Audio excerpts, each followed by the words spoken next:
তিনটা কারণে দেশের যুবকেরা বিয়ে করতে চায় না। এক নম্বরে কারণ, বিনা টাকায় যদি দুধ পাওয়া যায় গাভী কিনে ঝামেলা টানা দরকার। আরে জিব্বায় কামড় দিয়ে লাভ নাই ভাই, এটাই সত্য কথা বলেন। এটাই, যদি দুধ কিনে খাওয়া লাগতো অবশ্যই গাভী কিনতো, কথা বলেন ঠিক কিনা? বিনা টাকায় যদি দুধ পাওয়া যায় গাভী কিনে ঝামেলা টানা দরকার। আমি আমার বোনগুলোকে বলতে চাই, বোন ও আপা, ফিরি ফিরি নদীর পানি সবাই ব্যবহার করে, কিন্তু ডাব কিনে নিয়ে খায়। ফিরি ফিরি পার্কে যেও না, বিবির মর্যাদা দিয়া রানী বানায় ঘরে নিয়ে যাবে, কথা বলেন ঠিক কিনা? আমার প্রিয় ভাইয়েরা, তিন কারণে যুবকেরা বিয়ে করতে চায় না। এক নম্বরে কারণ, বিনা টাকায় যদি দুধ পাওয়া যায় গাভী কিনে ঝামেলা টানা দরকার নাই। আমি আর ব্যাখ্যা বিশ্লেষণ করার মতন আমার ক্ষমতা নাই, বুঝলে বুঝপাতা, না বুঝলে তেজপাতা। দুই নম্বর কারণ, ওনার বান্ধবী আছে 13টা, প্রত্যেকেই 3টা 4টা করে মোবাইলের সিম কার্ড ব্যবহার করে। হিসাব করে দেখেছে এদেরকে নিয়ে বাদাম খাওয়া যাবে, কিন্তু বউ বানানো যাবে না। এরা বৌমা হবে না, এরা হবে টাটকা বমা। বৌমা না বমা? বৌমা না বমা? বাংলাদেশে বৌমা বেশি না বমা? এগুলোরও মূল কারণ হলো, বৌমা তখনই হতো যদি মেমোরিতে আল্লাহর কালাম থাকতো। মেমোরিতে আল্লাহর কালাম নাই, আমরা বানাতে চাই বৌমা, কিন্তু হচ্ছে বোমা, কথা বলেন ঠিক কিনা? আমার মা বোনেরা অনেক এসেছেন, কলিজার টুকরা মা বোনেরা পর্দার আড়ালে বসে আছেন, বেশিরভাগ মায়েরা এসেছেন। দুটি কথা না বললেই নয়, হায়রে মায়েদের দুঃখ রে, এই দুঃখ রাখার কোনো জায়গা নাই। বাংলাদেশের মেয়েরা যদি শাশুড়ি হয় তখন বউ ভালো পায় না, বউ হলে শাশুড়ি ভালো পায় না, যা হলে ননদ ভালো পায় না, ননদ হলে যাও ভালো পায় না। বাড়ির বড় বউ যদি হয় ছোটটা ভালো হয় না, উনি যদি ছোট হয় বিপরীত বড়টা ভালো। হায়রে আল্লাহরে, ওয়াজ বুঝা পারিচ্ছে না, মানে ওনার বিপরীতটা ভালো। আর 99% মেয়েরা তো ভালো স্বামী পায় না।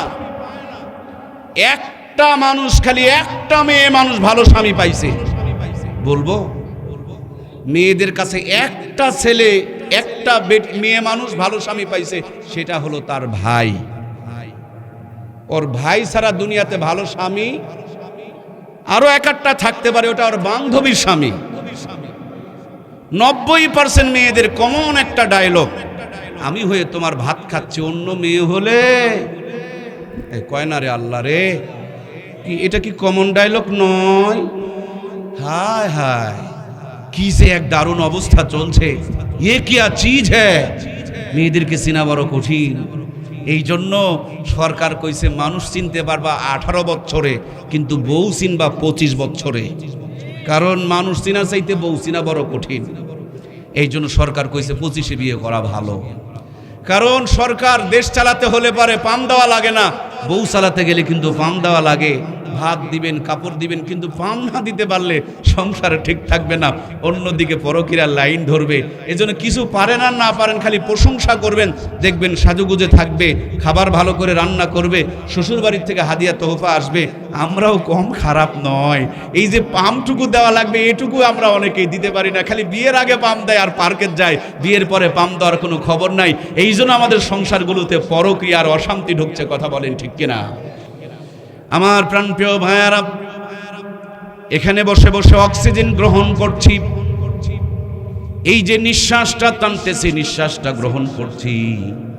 আপনি হাসপাতালে গিয়ে দেখেন, যারা সাধারণ নিঃশ্বাস নিতে পারে না তাদের নাকের মধ্যে একটা অক্সিজেনের পাইপ লাগায় রাখা লাগছে। খবর নিয়ে দেখেন, কম করেও যদি সবচেয়ে লো একেবারে কম দামের অক্সিজেন লাগায় দেওয়া হয়, তারপরও প্রত্যেক ঘন্টায় 100 টাকা করে বিল আসে। আমার আল্লাহ তাআলা বান্দারে কত ভালোবাসেন, যিনি বিল না নিয়া এখনো পর্যন্ত ফ্রি অক্সিজেন দিয়া বাঁচায় রাখছেন। ভালো যদি বাসতেই হয়, সে আল্লাহকে ভালোবাসার দরকার আছে না নাই? পৃথিবীতে আসে নাই, পৃথিবীতে আপনার আমার নাম পরিচয় কোনো কিচ্ছু ছিল না, সামান্য একটা পানির ফোঁটা বাবার উরুষের মধ্যে বিরাজমান। ওই পানির ফোঁটাটাকে বাবার উরুষ থেকে মা রেহিমের মধ্যে ট্রান্সফার করে দিয়া সর্বপ্রথম ওই পানির ফোঁটাতে যিনি প্ল্যান করেছেন, পরিকল্পনা করেছেন, ডিজাইন করেছেন, আপনারা আমার জন্য নকশা করেছেন, সেই মহাপরিকল্পনাকারীটাকে আল্লাহ যদি ওই পানির ফোঁটায় আপনার আমার জন্য পরিকল্পনা না করতেন, আমরা কি দুনিয়াতে আসতে পারতাম? পানির ফোঁটাটাকে আল্লাহ তাআলা রক্তপিণ্ড বানায়া দিলেন, রক্তপিণ্ডকে গোস্তপিণ্ড বানায়া দিলেন, স্ট্রাকচার তৈরি করে দিলেন। মায়ের পেটে এখন খাবারের দরকার, মা খিচুড়ি রান্না করে পাঠান নাই, বাবা দোকান থেকে খাবার নিয়ে পাঠান নাই, এদেশের খাদ্যমন্ত্রী আপনার আমার জন্য কোনো পরিকল্পনা করেন নাই, রব আপনারে আমারে বলেন নাই। মায়ের নারীর সাথে সংযোগ করে দিয়া দীর্ঘ 10 থেকে 10 মাস 10 দিন ধরে মায়ের পেটে তিলে তিলে গড়ে তুলেছেন তিনি কে? আল্লাহর নামটা মন ভরে হৃদয়ের গভীর থেকে বলবো কে? একটা ডাক, শুধু একটা ডাক যদি আল্লাহ কবুল করে নেয়, এক ডাকের বিনিময়ে আল্লাহ মাফ করে জান্নাতি বানিয়ে দিতে পারেন। আল্লাহ কবুল করুন, আমিন। প্রিয় ভাইয়েরা আমার, সংক্ষিপ্ত ছোট্ট মায়ের প্রসবের রাস্তা দিয়ে ঢুকেছিলাম। এখন মার পেটে আমি আপনি বড় হয়ে গিয়েছি, কেমন করে কোন দিক দিয়ে বের হব? মার কোনো চিন্তা নাই, বাবার কোনো ভাবনা নাই, এদেশের স্বাস্থ্যমন্ত্রীর আপনাকে আমাকে নিয়ে কোনো পরিকল্পনা নাই। কিন্তু রব আপনারা আমারে বলেন নাই, আমার আল্লাহ বলেন সুম্মা সাবিলা ইয়াসসারা, মায়ের ছোট্ট প্রসবের রাস্তাকে প্রশস্ত করে দিয়া এই দুনিয়ার বুকে আপনাকে আমাকে আসার জন্য ব্যবস্থা করেছেন তিনি কে? আগে ছোট, পরেও ছোট, আমার আসার সময় হয়েছে, আল্লাহ প্রশস্ত করে দিয়েছেন। এসেছি দুনিয়াতে, আমার খাবার সংযোগটা, মার সাথে নারীর সংযোগটা দুনিয়ার মানুষেরা যখন কেটে দিয়েছেন, কেটে দেওয়ার আগে আমার জন্য মায়ের বুকে ডবল লাইন আমার আল্লাহ চালু করে দিয়েছেন। সুবহানাল্লাহ। বন্ধুরা আমার, ঠান্ডা খেলে নিউমোনিয়া হয়ে যাবে, গরম খেলে মুখ পুড়ে যাবে, কম যদি আসে বাচ্চা চুষতে পারবে না, বলতেও পারবে না, কেবল জন্ম নিয়েছেন। আবার বেশি করে যদি আসে ঢোক গিলতে পারবে না। মায়ের দুধের বোঁটার মধ্যে অসংখ্য ছিদ্র দিয়ে দিলেন, ভিটামিন দিলেন, ক্যালসিয়াম দিলেন, মিনারেল দিলেন, আয়রন দিলেন, জিঙ্ক দিলেন। একজন মানুষের গড়ে ওঠার জন্য, বেড়ে ওঠার জন্য যতগুলো উপাদানের দরকার সমস্ত উপাদান দিয়া 2 থেকে 2.5 বছর ধরে মায়ের পেটের থেকে আসার পর আপনাকে আমাকে মায়ের কোলে লালন পালন করেছেন তিনি কে? দুধ মা পান করিয়েছেন, কিন্তু মায়ের বুকে দুধের ফোয়ারা, দুধের জোয়ার দিয়েছেন কে? আমি মার কোলে ছিলাম না, মার বুকে দুধ আসতো না। আবার যখন আমি মার কোলে থাকবো না, তখনও মার বুকে দুধ আসে না। অনেক মায়ের বুকে দুধই আসে না। সুতরাং মা দুধ খাওয়াইতে পারে, দুধ তৈরি করতে পারে। দুধ খেয়ার চাহিদা পূরণ হবে না, শক্ত কিছু চাবানোর দরকার। বাড়ি বানায়া কারেন্টের মিটার নেওয়ার জন্য দরখাস্ত করতে হয়, অফিসে ঘোরাঘুরি করতে হয়, মাঝে মাঝে টেবিলের নিচ দিয়া কোনো হাদিয়া তোহফা ফিকায়া দিতে হয়। আমার দুধ খেয়ে চাহিদা পূরণ হবে না, আমার দাঁতের দরকার, আল্লাহর কাছে দরখাস্ত করতে হয় নাই। রব্বুল আলামিন কত বড় কুদরতওয়ালা, মায়ের দুধ পান করতেছি এমন মুহূর্তে আমার মুখে ছোট ছোট দাঁতগুলো উঠায়া দিলেন। ওই দাঁত দিয়া শক্ত হাড্ডিগুলো চাবানো যাবে না, এজন্য নরম দাঁতগুলোকে ট্রান্সফার করে নিয়ে আরো শক্ত দাঁতের ব্যবস্থা করে দিলেন তিনি কে? জিহ্বাটা বের করে দেখুন, জিহ্বার মধ্যে ছোট্ট ছোট্ট ছোট্ট ছোট্ট দানা দানা অসংখ্য কি যেন দেখা যায়। এগুলো হলো এক একটা সফটওয়্যার, এক একটার এক এক রকমের কাজ। বাজার থেকে 12 মশলা ভাজা কিনে নিয়ে এসে মুখে দিয়ে দেখেন, দিবেন একসাথে 12 রকমের স্বাদ আপনার জিহ্বায় আসতে শুরু করে দিবে। লবণ বেশি হলেও বোঝা যাবে, তেল কম হলেও বোঝা যাবে, আবার যদি ঝাল না হয় সেটাও টের পাওয়া যাবে। একই জিহ্বায় একসাথে 12 মিশালি খাবার দেওয়ার পর 12 রকমের স্বাদ ভিন্ন ভিন্ন করে অনুভব করার ক্ষমতা দিয়েছেন তিনি কে? বন্ধুরা আমার, নাক মুখটাকে দিলেন সামনে, নাক যদি হইতো পিছনে, মুখে খাবার দেওয়ার আগে নাকে খবর নেওয়া লাগতো। নাকের থেকে যদি রিপোর্ট আসতে 2-1 মিনিট দেরি হইতো, খাবারটা কিন্তু হাতের মধ্যে নিয়ে অপেক্ষা করা লাগতো। এমন জায়গায় আমার আল্লাহ সুন্দর দুটি নাক দিলেন, মুখে কোনো খাবার দেওয়ার আগে নাকের মধ্যে গন্ধ চলে যায়, মুহূর্তের মধ্যে মেমোরিতে ট্রান্সফার হয়ে যায়, সেকেন্ডের ভিতরে রিপোর্টটা আবার হাতের মধ্যে এসে যায়। খাবার ভালো থাকলে মুখের দিকে তোলে, খাবার যদি খারাপ হয়ে যায় তখন দেখবেন ডাস্টবিনে দিয়ে দেয় ফেলে। এত সুন্দর করে যিনি সৃজন করেছেন, লালন পালন করেন, ওই মালিকের নিয়ামত খেয়ে দিন রাত 24 ঘন্টায় মালিকের কুদরতি কদমে 5টা বার সেজদা দেওয়ার দরকার আছে না নাই? সম্মানিত প্রাণপ্রিয় ভাইয়েরা আমার, নাকটাকে আমার আল্লাহ তাআলা লম্বা করে দিয়েছেন। নাকের মতন যদি চোখ দুটো লম্বা হতো, কোনো কিছু চোখের মধ্যে গুঁতা লেগে চোখের কালো পানিগুলো মণিগুলো বের হয়ে গেলে আপনি আমি কানা হয়ে যেতাম। আপনি আমি মনে করেছি আমার আর কি আছে। একটা অন্ধ মানুষের সামনে দাঁড়ায়া দেখবেন আল্লাহ আপনাকে কত বড় নিয়ামত দান করেছে। যদি এই চোখ দুটো না থাকে, যে মায়ের পেট থেকে দুনিয়াতে এসেছেন ওই মায়ের জান্নাতি চেহারাটা দেখতে পারতেন না। যেই বাবা আপনার আমার জন্য জীবনকে কুরবান করে দিচ্ছেন, সেই বাবার চেহারাটাও দেখতে পারতেন না। যেই বিবিকে নিয়ে সংসার করেন, ওই বিবির সুন্দর চেহারাটাও আপনি উপভোগ করতে পারতেন না। আপনাকে আল্লাহ তাআলা কোল ভর্তি করে একটা ফুটফুটে সন্তান দিয়েছেন, তার চেহারাটাও আপনি দেখতে পারতেন না। এই সুন্দর দুটি চোখ যিনি দান করেছেন, ওই চোখ দিয়া দুনিয়ার সব নিয়ামত দেখে, কিন্তু মালিকের সবচেয়ে বড় নিয়ামত আল্লাহর কোরআনুল কারীম যাদের দেখে পড়ার মতন ক্ষমতা নাই, এরা দুনিয়াতে চোখওয়ালা হলেও আসলেই তারা দিন কানা। আল্লাহর সবচেয়ে বড় নিয়ামত তারা পড়তে পারে না। কথা বলুন ঠিক কিনা? প্রিয় ভাইয়েরা আমার, আমাদের পাশের জেলা পাবনা বাংলাদেশের একমাত্র পাগলদের জন্য চিকিৎসার কেন্দ্র। মাঝে মাঝে ঘুরতে যাবেন, তাহলে আল্লাহর হাকিকতকে খুঁজে পাবেন। গিয়া দেখবেন কত কোটিপতির সন্তান, দেখতে কত সুদর্শন, চেহারাটা কত ভালো। আপনারা আমার চাইতে সুঠাম দেহের অধিকারী, সুন্দর বউ আছে, সুন্দর চাকরি ছিল, অনেক বড় ব্যবসা ছিল, অনেক সম্ভ্রান্ত পরিবারে জন্মগ্রহণ করেছিলেন। চেহারাটা আপনার আমার চাইতে অনেক সুন্দর ভরাট ছিল। হঠাৎ করে মাথার কোনো একটা তার ছিঁড়ে গিয়েছে, মাথার কোনো একটা তার সংযোগ কেটে গিয়েছে। মানুষটা এখন পাগল, আপন পর চিনতে পারে না, নিজের সন্তানটাকেও আদর করা বোঝে না, নিজের বিবির সাথেও ঘুমাইতে পারে না, বাপ মার গলা চেপে মেরে ফেলে দিতে চাই। যার পেট থেকে দুনিয়াতে এসেছেন সেই বাপ মাকেও চিনতে পারে না।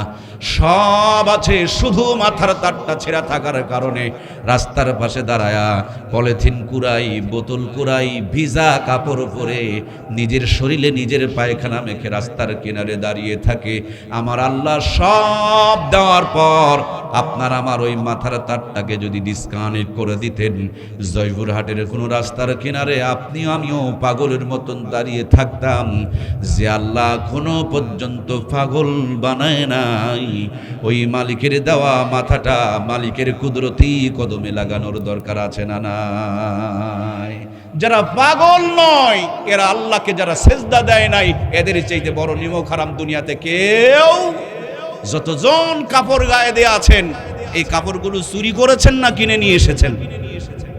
কাপড় নিয়ে এসেছেন কিন্তু কাপড়ওয়ালাকে টাকা দেন নাই, মনে হবে আপনি বেঈমানি করেছেন। কাপড় যিনি বানিয়ে দিয়েছেন, দর্জিকে পেমেন্ট করেন নাই, মনে হবে না আপনি বেঈমানি করেছেন। এই কাপড় পরে নামাজ হবে না। আমার চাইতে বড় বাটপার বেঈমান দুনিয়াতে কাউকে খুঁজে পাওয়া যাবে না। আহারে, আমার কাপড় বানানোওয়ালাকে আমি টাকা দেই নাই, কাপড় কিনে নিয়েছি, দোকানদারকে পেমেন্ট করি নাই, কিন্তু কাপড়ের ভিতরের এই সুন্দর মানুষটাকে তৈরি করেছেন কে? যতগুলো মানুষ বসা সবাই কাপড়ের বিল পেমেন্ট করেছে, কিন্তু কাপড়ের ভিতরের সুন্দর মানুষটাকে যিনি সৃষ্টি করেছেন তিনি আপনার আমার রব। তিনি বলেছেন, আমার বান্দারা, আমার বান্দিরা, আমার নিয়ামত আর দুনিয়াতে বসবাস করো, আমার যত নিয়ামত আছে সব তোমাদের জন্য বানিয়েছি, আর তোমাদেরকে শুধু আমার ইবাদতের জন্য বানিয়েছি। আল্লাহর এত নিয়ামত গ্রহণ করার পর আল্লাহর হুকুম যারা মানে না, এদের চাইতে বড় নফরমান দুনিয়াতে আর কেউ হতে পারে না। ঠিক কিনা? এই জন্য প্রাণপ্রিয় ভাইয়েরা আমার, একটা মানুষের মেমোরি যদি ভালো থাকে, একটা মানুষের দিমাগ যদি ভালো থাকে, ওই মানুষটা অটোমেটিকলি আমার আল্লাহ তাআলার প্রেমে পড়ে যাবে, আল্লাহ তাআলার ভালোবাসায় হাবুডুবু খাবে। সেজন্য আল্লাহ তাআলা বলে দিয়েছেন, কুল ইন কুনতুম তুহিব্বুনাল্লাহ ফাত্তাবিউনি ইউহিব্বুকুমুল্লাহ। নবী গো, দুনিয়ার মানুষগুলোকে বলে দিও, তারা যদি আমি আল্লাহকে ভালোবাসতে চাই, ফাত্তাবিউনি, আপনার যেন ইত্তেবা করে, তাহলে আমি আল্লাহ ভালোবাসা দিয়া জিন্দেগির গুনাহগুলোকে মাফ করে দিব। পরিষ্কার বোঝা গেল, আল্লাহকে ভালোবাসতে হলে নবীজিকে মহব্বত করতে হবে, অনুসরণ অনুকরণ করতে হবে। আলো জ্বালাতে হলে সুইচে যেমন চাপ দিতে হবে, তেমনি আল্লাহকে রাজি আর খুশি করতে হলে আমার নবীজির অনুসরণ অনুকরণ করতে হবে। নবীজিকে কেমনে অনুসরণ অনুকরণ করবেন?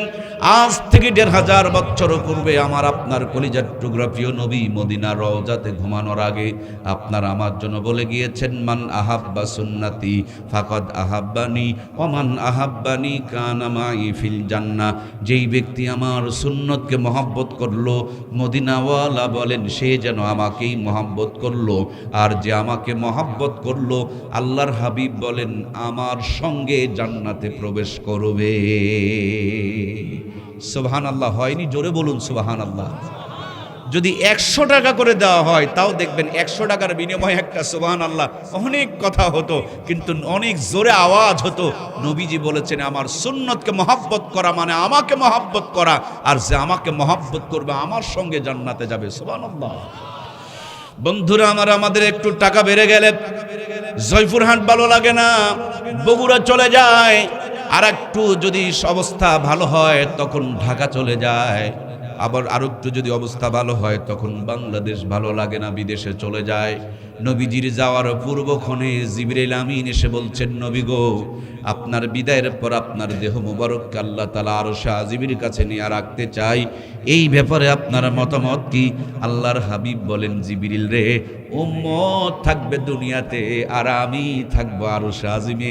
না রে জিবরাইল, না, আমার আল্লাহর কাছে বলে দিও আমি মদিনার রওজাতে থাকবো, কিয়ামতের দিন আমি আমার গুনাহগার উম্মতকে নিয়ে আল্লাহর জান্নাত উদ্বোধন করব।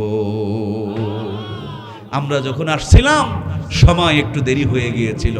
আমাদের সম্মানিত বড় ভাই মাদ্রাসার প্রধান সহ অনেক ভাইয়েরা রাস্তায় দাঁড়িয়েছিলেন, কি সুন্দর করে রিসিভ করে নিয়ে আসলেন। কিন্তু আপনি কি জানেন, আপনাকে রিসিভ করে জান্নাত উদ্বোধন করার জন্য বিশ্বনবী মহানবী মুহাম্মদুর রাসূলুল্লাহ সাল্লাল্লাহু আলাইহি ওয়াসাল্লাম ১ দিন ২ দিন ১ মাস ২ মাস ১-২ বছর ১০০ ২০০ ৫০০ ১০০০ বছর নয়, ১৫০০ বছর ধরে মদিনা রওজায় অপেক্ষায় রয়েছেন, উম্মত সুন্নতগুলোকে জিন্দা করো, আমি নবী তোমাদেরকে সাথে করে নিয়ে জান্নাত উদ্বোধন করব। সুবহানাল্লাহ।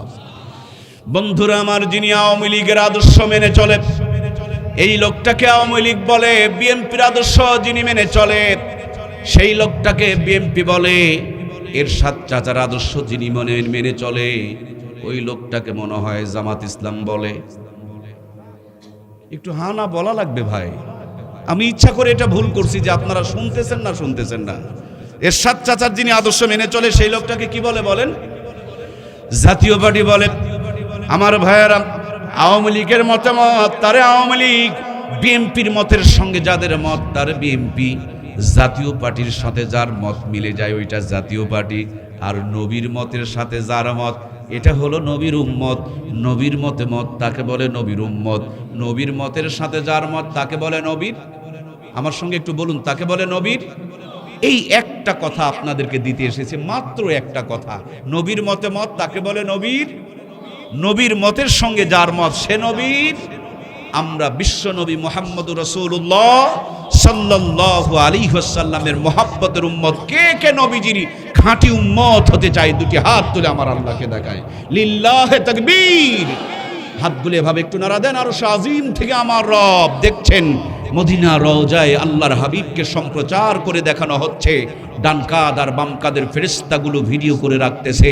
এই আলো বাতাস সামিয়ানা সাক্ষী হয়ে থাকতেছে, ওগো আল্লাহ, তোমার হাবিবের খাঁটি উম্মত হতে চায়, আমাদেরকে প্রত্যেকটা কাজে সুন্নত মেনে চলার তৌফিক দান করো, বলুন আমিন। একটা লোক, খুব ভালো করে বুঝবেন, একটা লোক আওয়ামী লীগ দাবি করে, কিন্তু ধানের শীষের পতাকা নিয়ে ঘোরাফেরা করে। আর একটা লোক বিএমপি দাবি করে কিন্তু নৌকার পতাকা নিয়ে ঘোরাফেরা করে। আর একটা লোক নাঙ্গলের লোক দাবি করে কিন্তু দাড়িপাল্লা নিয়ে ঘোরাফেরা করে। বলুন এই তিনটা লোক আসলে ভালো না ধোঁকাবাজ? কথা কি বুঝতে পারছেন? ওগো আমার নবীর উম্মতেরা শুনুন, আওয়ামী লীগ দাবি করে নৌকার পরিবর্তে যদি ধানের শীষ নিয়ে ঘোরাফেরা করলে ধোঁকাবাজ হয়, বিএনপি দাবি করে নৌকা নিয়ে ঘোরাফেরা করলে সে যদি ধোঁকাবাজ হয়, আবার জাতীয় পার্টি দাবি করে দাড়িপাল্লা নিয়ে ঘোরাফেরা করলে সে যদি ধোঁকাবাজ হয়, আপনি নবীর উম্মত দাবি করেন, নবীর সুন্নতকে কুরবানি করে দিয়ে নাস্তিকের মতন চলাফেরা করেন, আপনার চাইতে বড় ধোঁকাবাজ দুনিয়াতে আর কেউ নাই, ঠিক কিনা? নবীজি বলেছেন দাড়ি রাখো, আপনি বড় বড় করে রাখলেন মোষ। নবী বলেছেন বউ বাচ্চারে পর্দা করাও, আপনি আপনার বউ বাচ্চাকে সেই বিউটি পার্লারে সাজায়া কটকটি পরায়া মোটরসাইকেলের পিছনে চড়ায়া সারাটা দিন মার্কেটে ভোঁ ভোঁ ভোঁ ভোঁ করে নিয়ে ঘোরাফেরা করলেন। নবী বলেছেন নামাজ পড়ো, নবী বলেছেন আল্লাহকে স্মরণ করো। নবীকে আল্লাহকে স্মরণ করা বাদ দিয়ে, নামাজ পড়া বাদ দিয়ে কিরণমালা কটকটি পাখির সিরিয়াল মেনটেন করতে শুরু করে দিলেন। নবী বলেছেন সুদ ঘুষ খেও না, গ্রামীণ ব্যাংক ঠেঙ্গা মারা আসার সবুজ সংঘ থেকে টাকা না তুললে আপনার সংসার চলে না। নবী বলেছেন ডানে চলো, আপনি চলেন বামে। নবী বলেছেন বসে প্রসাব করো, আপনি দাঁড়িয়ে কুকুরের মতন ছেড়ে দিলেন। নবীর উম্মত কি করে নিজেকে দাবি করেন? নবীর উম্মত তিনি হতে পারেন যিনি নবীর সুন্নতগুলোকে মেনে চলেন। আমরা নবীর উম্মত যদি হতে চাই, জীবনের প্রত্যেকটা ধাপে ধাপে নবীজির সুন্নতগুলোকে মেনে চলার দরকার আছে না নাই? সুন্নত যার জিন্দেগিতে যত বেশি থাকবে, সে নিজেকে তত পার্সেন্ট নবীর উম্মত দাবি করতে পারবে। আমরা 100% উম্মত দাবি করি, কিন্তু বুকে হাত লাগায়া নিজেকে জিজ্ঞেস করেন কত পার্সেন্ট সুন্নতের আমল করেন। দেখবেন কেউ 5%, কেউ 10%, সর্বোচ্চ 20%, অথচ 100% নবীর উম্মতকে উম্মত বলে দাবি করে। 100% উম্মত তখনই হতে পারবো যখন 100% সুন্নতগুলোকে মেনে চলবো। কথা বলুন ঠিক কিনা? প্রাণপ্রিয় ভাইয়েরা আমার, খুব দিল দিয়া কথাগুলো বোঝার জন্য চেষ্টা করতে হবে। এমন একজন নবীর উম্মত আল্লাহ তাআলা আপনাকে আমাকে বানিয়েছেন। জন্ম থেকে নিয়ে মৃত্যু পর্যন্ত, রান্নাঘর থেকে নিয়ে সংসদ পর্যন্ত, পায়ের তালু থেকে নিয়ে পায়ের কুনিগুলো যে আছে, নখগুলো আছে, এগুলো কোন দিক দিয়ে কাটা শুরু করবেন আর কোন দিক দিয়ে শেষ করবেন, মাথার চুলটা কোন তরিকায় কাটবেন, কুনি কাটাও শিখিয়েছেন, চুল কাটা তো শিখায় নাই। শিখায় নাই? আমার নবী খালি ছাগল চড়ানো শিখাইছেন, রাষ্ট্র পরিচালনা করা শিখায় নাই। কিরে ভাই, শিখাইছে না শিখায় নাই? আমার নবীজি মসজিদের ভিতরের আমল করা শিখিয়েছেন। প্রেম ভালোবাসা করার জন্য বিবির সাথে কেমনে চলাফেরা করবেন, বইয়ের সাথে সম্পর্কটা কেমন হবে, এই প্রেম ভালোবাসার তরিকাটা শিখাইছে না শিখায় নাই? দুনিয়াতে এমন কোনো কাম নাই যেই কামটা আমার নবী আপনারা আমারে শেখায় নাই। জীবনের প্রত্যেকটা কাজ যদি নবীর সুন্নত তরিকায় হয়, ওই মানুষটার সব কাজগুলোকে আমার আল্লাহ তাআলা ইবাদত বানায়া দেয়। আমরা মনে করি মসজিদে গিয়া নামাজ পড়ি এটা হলো ইবাদত, কাবায় গিয়া হজ করি ওইটা হলো ইবাদত, রমজান মাসে রোজা করি সেইটা হলো ইবাদত। আমি বলি না, ভাত খাচ্ছেন এটা যদি সুন্নত তরিকায় হয় এটাও ইবাদত, গল্প করছেন এটাও যদি সুন্নত তরিকায় হয় সেটাও ইবাদত, রাজনীতি করছেন ওটাও যদি দিন কায়েমের জন্য নবীর সুন্নত তরিকায় আদর্শ অনুযায়ী হয় সেটাও হবে ইবাদত। চাকরি, ব্যবসা, বাণিজ্য, খেত খামার সব কাজ নবীর সুন্নত তরিকায় যদি হয়, প্রত্যেকটা কাজকে আল্লাহ তাআলা ইবাদত বানিয়ে দিয়েছেন। সুবহানাল্লাহ। আমার পূর্বক্ষণে ইব্রাহিম ভাইজান তিনি সুন্দর করে আলোচনা করছিলেন, ফিতনার জামানায় সুন্নতগুলো যখন হারিয়ে যাবে, চতুর্দিকে যখন ফিতনা ফাসাদ বেড়ে যাবে, উম্মত থাকবে, সুন্নত যখন থাকবে না, সুন্নতবিহীন উম্মত যখন ঘোরাফেরা করবে, ওই ফিতনার জামানায় একটা হারিয়ে যাওয়া, বিলুপ্ত হয়ে যাওয়া সুন্নতকে কেউ যদি জিন্দা করতে পারে, এক একটা সুন্নতের বিনিময় 100 শহীদের সওয়াব দান করবেন কে?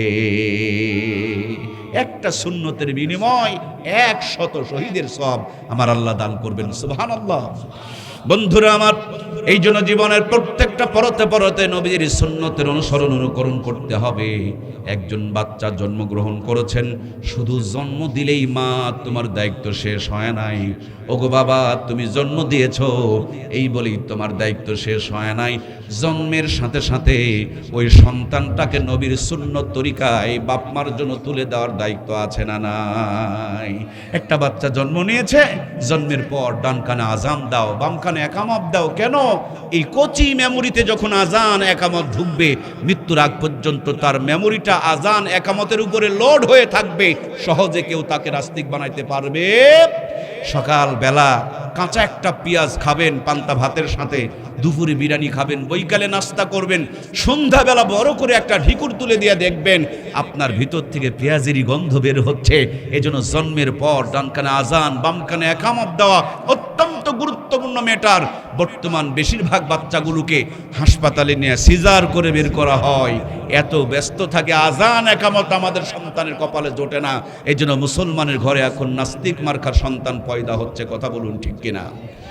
অল্প কিছুদিন আগে একজন নাস্তিক কবি বললেন, ফজরে আজান যখন শুনি মনে হয় বেশ্যা তার খরিদ্দারকে ডাকতেছে। আমি চিন্তা করলাম, মুসলমানের দেশে একজন কবি এত বড় নাস্তিক মার্কা কথা কেমন করে বলতে পারে? সরকার প্রতিবাদ করলো না, বরঞ্চ আলেমরা প্রতিবাদ করলো, তাদেরকে নিয়ে জেলের মধ্যে ভরলো। পরবর্তীতে চিন্তা করে দেখলাম এই কথার পিছনে কারণটা কি। পরে ভেবে দেখলাম অনেক সন্তান পতিতালয়ে জন্মগ্রহণ করে, জন্মের পর কিন্তু তাদের আজান একামত কানের মধ্যে ঢোকে নাই, ঢুকেছে ওই পতিতার বাজে আওয়াজ, ওটাই তার মেমোরিতে ঘুরতেছে, আর বুড়ো বয়সে সেই আওয়াজ তার মুখ থেকে বের হইতেছে। ঠিক কিনা? আরো একজন বেয়াদব বলল, আমার কাছে আজানের চাইতে কাউয়ার আওয়াজ ভালো লাগে। আমি চিন্তা করলাম, এত পাখি থাকলে কাউয়ার নাম উচ্চারণ করলো কেন? পরে ভেবে দেখলাম অবৈধ সন্তানগুলোকে ডাস্টবিনের কিনারে ফেলে দিয়ে আসা হয়, সকালবেলা কাউয়া ওখানে প্রথমে যায়, কাকা আওয়াজ দেয়, ওর আজান একামত তো ঢুকে নাই, ঢুকেছিল কাউয়ার আওয়াজ, এটাই মেমোরিতে ঘুরতেছে আর মুখ দিয়ে বের হচ্ছে। কথা বলুন ঠিক কিনা? এই জন্য প্রিয় ভাইয়ারা আমার, আপনার আমার সন্তানকে শুধু জন্ম দিলেই হবে না, জন্মের পর ডান কানে আজান, বাম কানে একামত দিতে হবে। জীবনে একটা নামাজ আছে, জানাজার নামাজ। এই নামাজটার কোনো আজান একামত নাই, জন্মের পরে নামাজটার আজান আর একামত হয়ে যায়। আপনার আমার সন্তানকে আজান একামতের মাধ্যম দিয়া মেসেজ দিয়ে দেওয়া হলো, কলিজার টুকরার সন্তান রে, এসেছো কিন্তু যে কোনো মুহূর্তে তুমি চলে যাবা, তোমার আজান একামত হয়ে গিয়েছে, যে কোনো মুহূর্তে তোমার জানাজার নামাজ দাঁড়িয়ে যাবে। এই জন্য প্রিয় ভাইয়ের, আমাদের প্রত্যেকের আজান একামত হয়েছে না হয় নাই? শুধুমাত্র জানাজার নামাজ। এখন আর আবল তাবল করে লাভ নাই, জান্নাতের পথ ধরতে হবে, ইহদিনাস সিরাতাল মুস্তাকিমকে অনুকরণ করতে হবে। আজান একামত দেওয়ার পর এই সন্তানটার জন্য 2 নম্বরে সুন্নতের ডোজ হলো, বাবা মার জন্য 2 নম্বরের দায়িত্ব আর কর্তব্য হলো ইসলামিক সুন্দর একটা নাম তার জন্য রেখে দেওয়া। আমাদের সন্তানদের নাম রাখি আমরা লালটু, মন্টু, কালটু, বল্টু, ঝুন্টু, এরকম মুসলমানেরা সন্তানের নাম রাখে। ঠিক কিনা? এই যাবে যা তা নাম রাখা যাবে না, আবল তাবল নাম রাখা যাবে না। কয়েকদিন আগে মুফতি আমির হামজা ভাই, তিনি আরাফাত রহমান কোকো সাহেবের নামকে উচ্চারণ করতে গিয়ে, হয়তো কয়েকদিন আগে অথবা অনেক আগেকার সেই নামটার একটা উদাহরণ দিতে গিয়া একটা বিভিন্ন ঝামেলা, একটা জটলা বেঁধে গিয়েছিল। মূলত মুসলমান আমরা নাম রেখার বেলাতেও আমাদেরকে খেয়াল করতে হবে, নবীজির কিছু পছন্দের নাম আছে, আল্লাহর কিছু প্রিয় নাম আছে। হাদিসের মধ্যে এসেছে, কিয়ামতের দিন আল্লাহ রাব্বুল আলামিন মরিয়ম বলে যখন ডাক মারবে, দুনিয়ার যত মরিয়ম, সব মরিয়মগুলো উঠে দাঁড়ায় যাবে। সুবহানাল্লাহ। আল্লাহ তাআলা বলবেন, আমি ঈসার মা, পয়গম্বর ঈসা আলাইহিস সালামের মা মরিয়মরে ডেকেছি, এতগুলো মরিয়ম দাঁড়িয়ে গেলা কেন?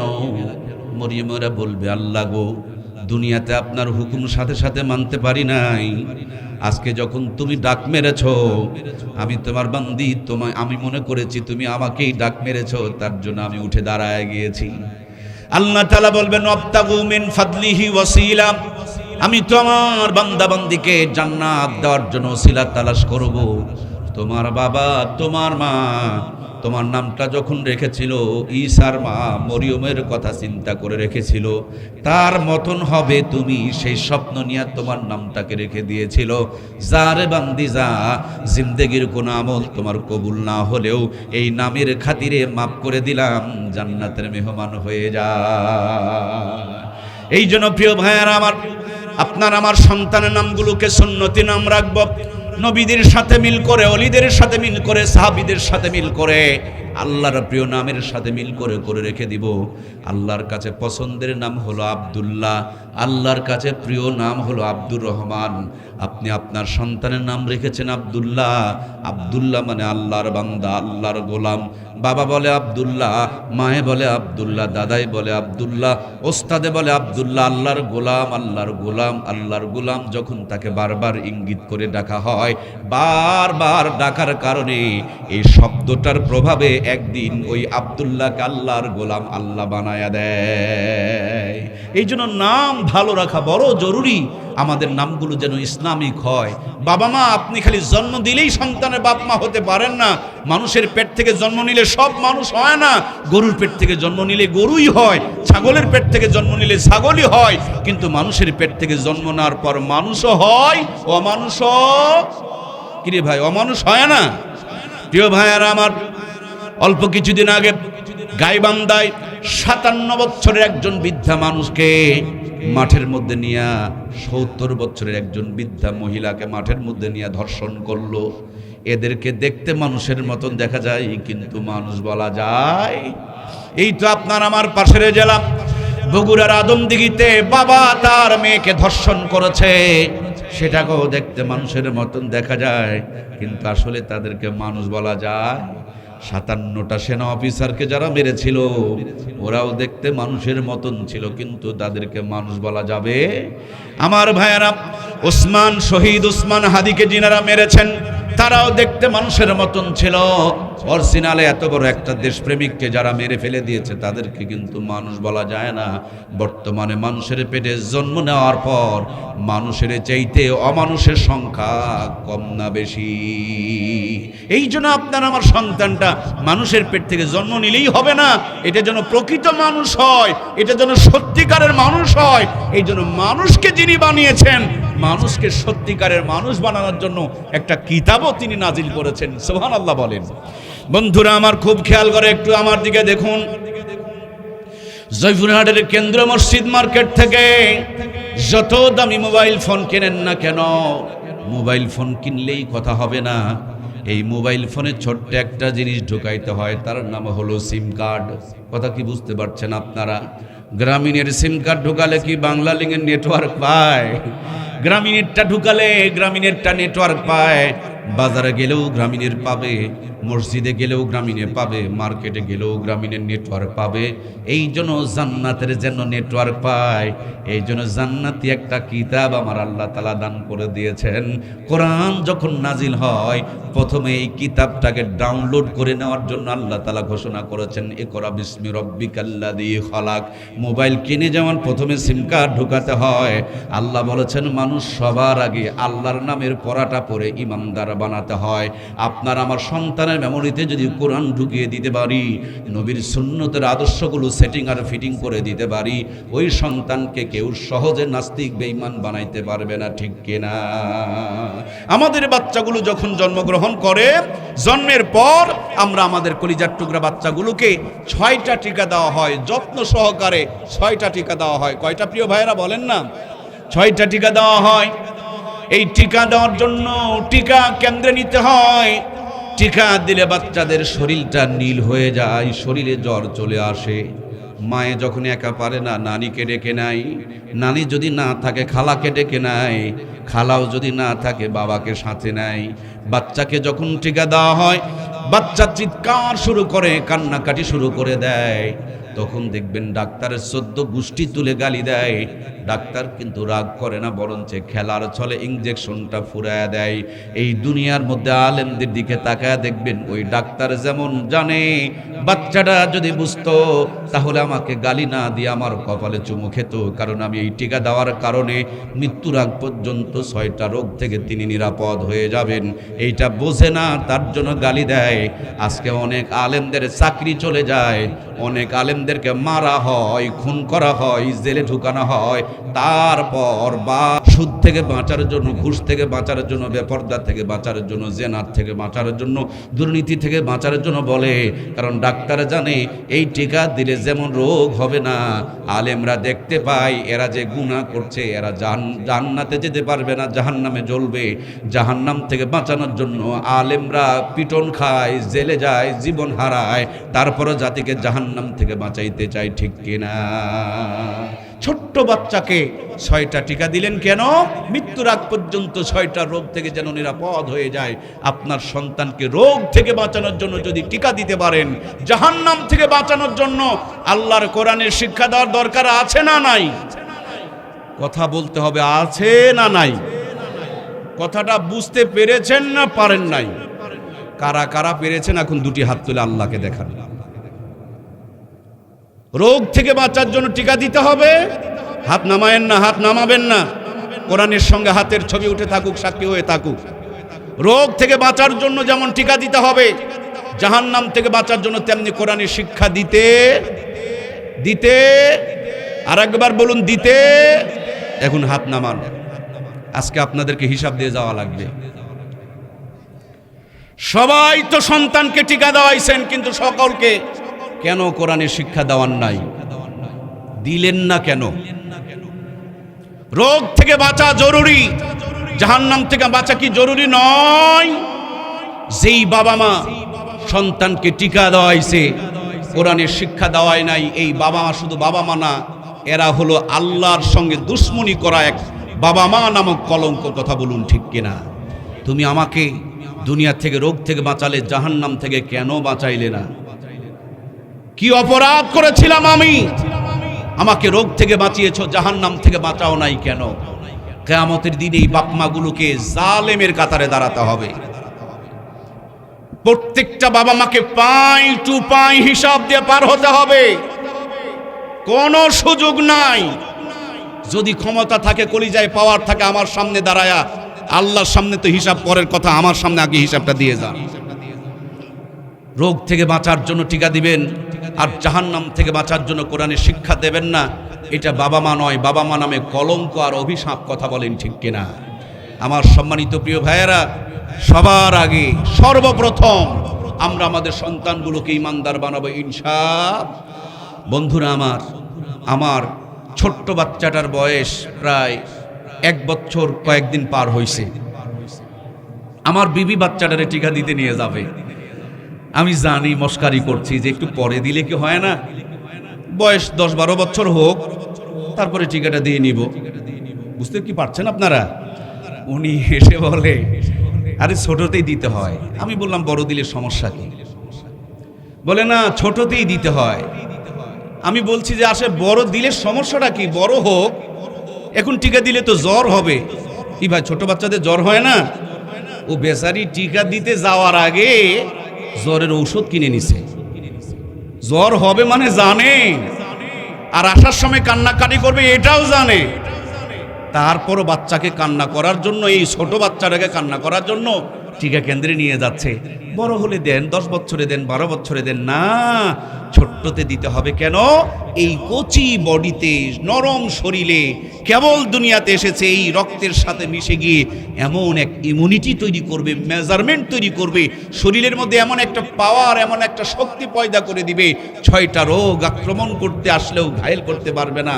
ভাইয়ের আমার, ছোট্টবেলাতে টিকা দিলে যেমন বডির মধ্যে ইমিউনিটি তৈরি হয়, রোগ প্রতিরোধ ক্ষমতা বেড়ে যায়, সেম কায়দায় ছোট্টতে আল্লাহর কোরআন শিক্ষা দিলে নাস্তিকতার ভাইরাসের সাথে মোকাবিলা করার মতন ইমানি জজবা, ইমানি পাওয়ার আমার আল্লাহ তাআলা বাড়ায় দেয়। সুবহানাল্লাহ বলেন। এই জন্য প্রাণপ্রিয় ভাইয়েরা আমার, যেই মাটির উপরে বসে আছেন, এই মাটি দিয়া 10 তলা বিল্ডিং হবে না, এই মাটি দিয়া পাকা রাস্তা হবে না, এই মাটি দিয়া কিন্তু ব্রিজ বানানো যাবে না। কিন্তু এই মাটিতে একটু যদি মেহনত করতে পারেন মাটিকে খাঁটি বানানো যাবে। আর মাটি যখন খাঁটি হয়ে যাবে তখন 10 তলা কেন 20 তলা বিল্ডিং বানানো যাবে। মাটিকে যদি খাঁটি বানাতে পারেন পাকা কেন মহা পাকা রাস্তা বানানো যাবে। মাটিকে যদি খাঁটি বানাতে পারেন কুঠি বাড়ির ব্রিজ শুধু নয়, এর চাইতে বড় বড় ব্রিজ আপনি বানাইতে পারবেন। কিন্তু এই মাটি রাস্তায় দিবেন ধুলা হয়ে যাবে, এই মাটি পানিতে ব্যবহার করলে কাদা হয়ে যাবে। এই মাটিকে খাঁটি বানানোর একটা তরিকা আছে। আমার মনে হয় এখান থেকে অল্প কিছু দূর পশ্চিম দিকে গেলে একটা ইটের ভাটা আছে। সকালবেলা গিয়ে দেখবেন মাটিকে খাঁটি বানানোর কিছু তরিকা তারা অবলম্বন করেছে। মাটির সাথে পানি মিক্সার করে সুন্দর করে একটা খামিরা বানাই, তারপরে ইটের একটা ফার্মার মধ্যে ঢুকায়, তারপরে রোদের মধ্যে কয়েকটা দিন শুকায়, এরপরে লিমিটেড টেম্পারেচার মেনটেন করে তাপ দেওয়া হয়। চুলার মধ্যে সারা জীবন আগুন জ্বলে, চুলার মাটি পানিতে ফেলে দিলে গলে যায়, কিন্তু ইটের ভাটায় সারা জীবন আগুন জ্বলে না। মাত্র কয়েকটা দিন লিমিটেড টেম্পারেচার মেনটেন করে তাপ দেওয়ার পর মাটি যখন খাঁটি হয়ে যায়, ওই মাটি সাগরে ফেলে দিলেও প্রবলেম হয় না। ওই মাটি দিয়া পাকা রাস্তা বানানো যায়, কোনো সমস্যা থাকে না। ওই ইট দিয়া 10 তলা বিল্ডিং বানালেও কোনো প্রবলেম হয় না। এই জন্য প্রাণপ্রিয় ভাইয়ারা আমার, গরুর পেট থেকে জন্ম নিলেই গরু হয়, ছাগলের পেট থেকে জন্ম নিলেও ছাগল হয়, কিন্তু মানুষের পেট থেকে জন্ম নিয়া মানুষও হয়, অমানুষও হয়। মুসলমানের পেট থেকে জন্ম নিয়া নাস্তিক বেঈমান হয় কি হয় না? জোরে বলেন, হয় কি হয় না? এই জন্য আপনার সন্তানের নুনুর চামড়া কেটে উল্টা দিয়া মুসলমান বানিয়ে দিয়েছেন, ভাবলেই চলবে না। চামড়া কেটে উল্টানোর নাম যদি মুসলমানই হয়, মেয়েদের তো কোনো চামড়া কাটা হয় না, তাদেরকে তাহলে কেমনে মুসলমান বানানো হয়? মুসলমানের সন্তান যদি মুসলমান হয়, নূহ আলাইহিস সালামের ঘরে জন্ম নিয়েছিল কেনান, তাহলে কেন মুসলমান নয়? এই জন্য মুসলমানিত্ব অর্জন করতে হয়, মুসলমানিত্বকে ধরে রাখতে হয়, মুসলমানিত্বের উপরে টিকে থাকতে হয়। কথা বলুন ঠিক কিনা? এই জন্য আপনারা সন্তানকে কোরআনের ফার্মা এই মাদ্রাসাগুলো দিয়ে ইমামদারটা বানিয়ে নেন। এরপরে জাপানে পাঠান, জার্মানে পাঠান, লন্ডনে পাঠান, আমেরিকায় পাঠান, নাস্তিকের মধ্যে চলাফেরা করবে, কিন্তু নাস্তিক হবে না, নাস্তিককে ইমামদার বানাবে। সুবহানাল্লাহ বলেন। আমাদের দেশের একজন কি যেন ছিল, ছেলে আর মেয়ে দুইজনই বিয়ে করেছে, খ্রিস্টানকে ভুলে গেছে। হায়রে আল্লাহ, ভাসুরের নাম বলা হয় না, আমি ভাসুরের নাম বলবো না। বাবা তুই খ্রিস্টানরে বিয়ে করছিস, ভালো কথা, মুসলমান বানায় বিয়ে কর, ঠিক কিনা? ওর ভিতরে যদি ইমান থাকতো, বুঝে নিয়েন আমি 17 বছর আগেকার কথা বলছি, ওর ভিতরে যদি ইমান থাকতো, ওর বউটাকে মুসলমান নিয়ে বানায়া বিয়ে করত। মেয়েটাও যদি বিয়ে করার প্রয়োজন হইতো, খ্রিস্টানটাকে মুসলমান বানায় নিয়ে বিয়ে করত। ওরা যদি ইমানদার হতো, সব জায়গাতে ইমানের আলোকে জ্বালায়া দিতে পারত। এই জন্য প্রাণপ্রিয় ভাইয়েরা, আপনার সন্তানকে আপনি ডাক্তার বানাবেন, মাস্টার বানাবেন, ইঞ্জিনিয়ার বানাবেন, আমার কোনো আপত্তি নাই। সাবধান সাবধান সাবধান, আগেই ডাক্তার নয়, আগেই মাস্টার নয়, আগে ইঞ্জিনিয়ার নয়, আগে এমপি নয়, আগে মন্ত্রী নয়, আগে রাষ্ট্রপতি নয়, আগে ইমানদার ইমানদার ইমানদার বানাতে হয়। ইমানদার বানিয়ে ডাক্তার বানান, ডাক্তার বাটপারি করবে না। ইমানদার বানিয়ে মাস্টার বানান, স্কুল ফাঁকি দিয়া প্রাইভেট বাণিজ্য চালাবে না। ইমানদার বানিয়ে ইঞ্জিনিয়ার বানান, রড বিক্রি করে রডের পরিবর্তে বাঁশ ঢোকাবে না। ইমানদার বানিয়ে এমপি বানান, মন্ত্রী বানান, কম্বল চুরি করবে না, গমের বস্তায় শীত কাটবে না। কথা বলেন ঠিক কিনা? আমার দেশে সব খালি এমপি মন্ত্রী বানায়, কিন্তু এটা ইমানদার না বেঈমান এইটা চিন্তা করে না। আমার দেশে অনেক বড় বড় লিডার আছে, লিডারগুলো বলে শরীয়তের আইন মানি না। মন খারাপ করলে নাকি? সাদাকে সাদা বলতেই হবে, কালোকে কালো বলতে হবে। একজন অনেক বড় লিডার বললেন শরীয়তের আইন বিশ্বাস করি না। আমার বাবার সাথে মায়ের বিয়েটা এই শরীয়তের ভিত্তিতে হয়েছে।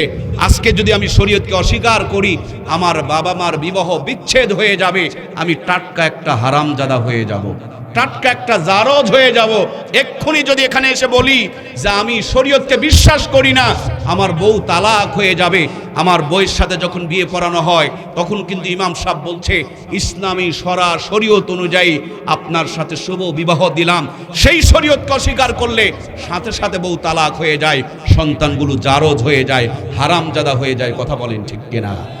আজ আমার দেশের নেতাগুলোর মাথায় যদি আল্লাহর কোরআনের মাল থাকতো, তাদের মুখ থেকে এই বাটপারি কথাগুলো বের হইতো।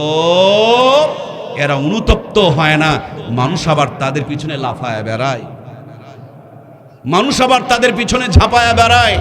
কিছুদিন আগে একজন বাউল নামের ফাউল কেমনে ফাজলামিটা করলো, কোরআনের অপব্যাখ্যা করছে। কুল আউযু বিরাব্বিন নাস, মালিকিন নাস, ইলাহিন নাস।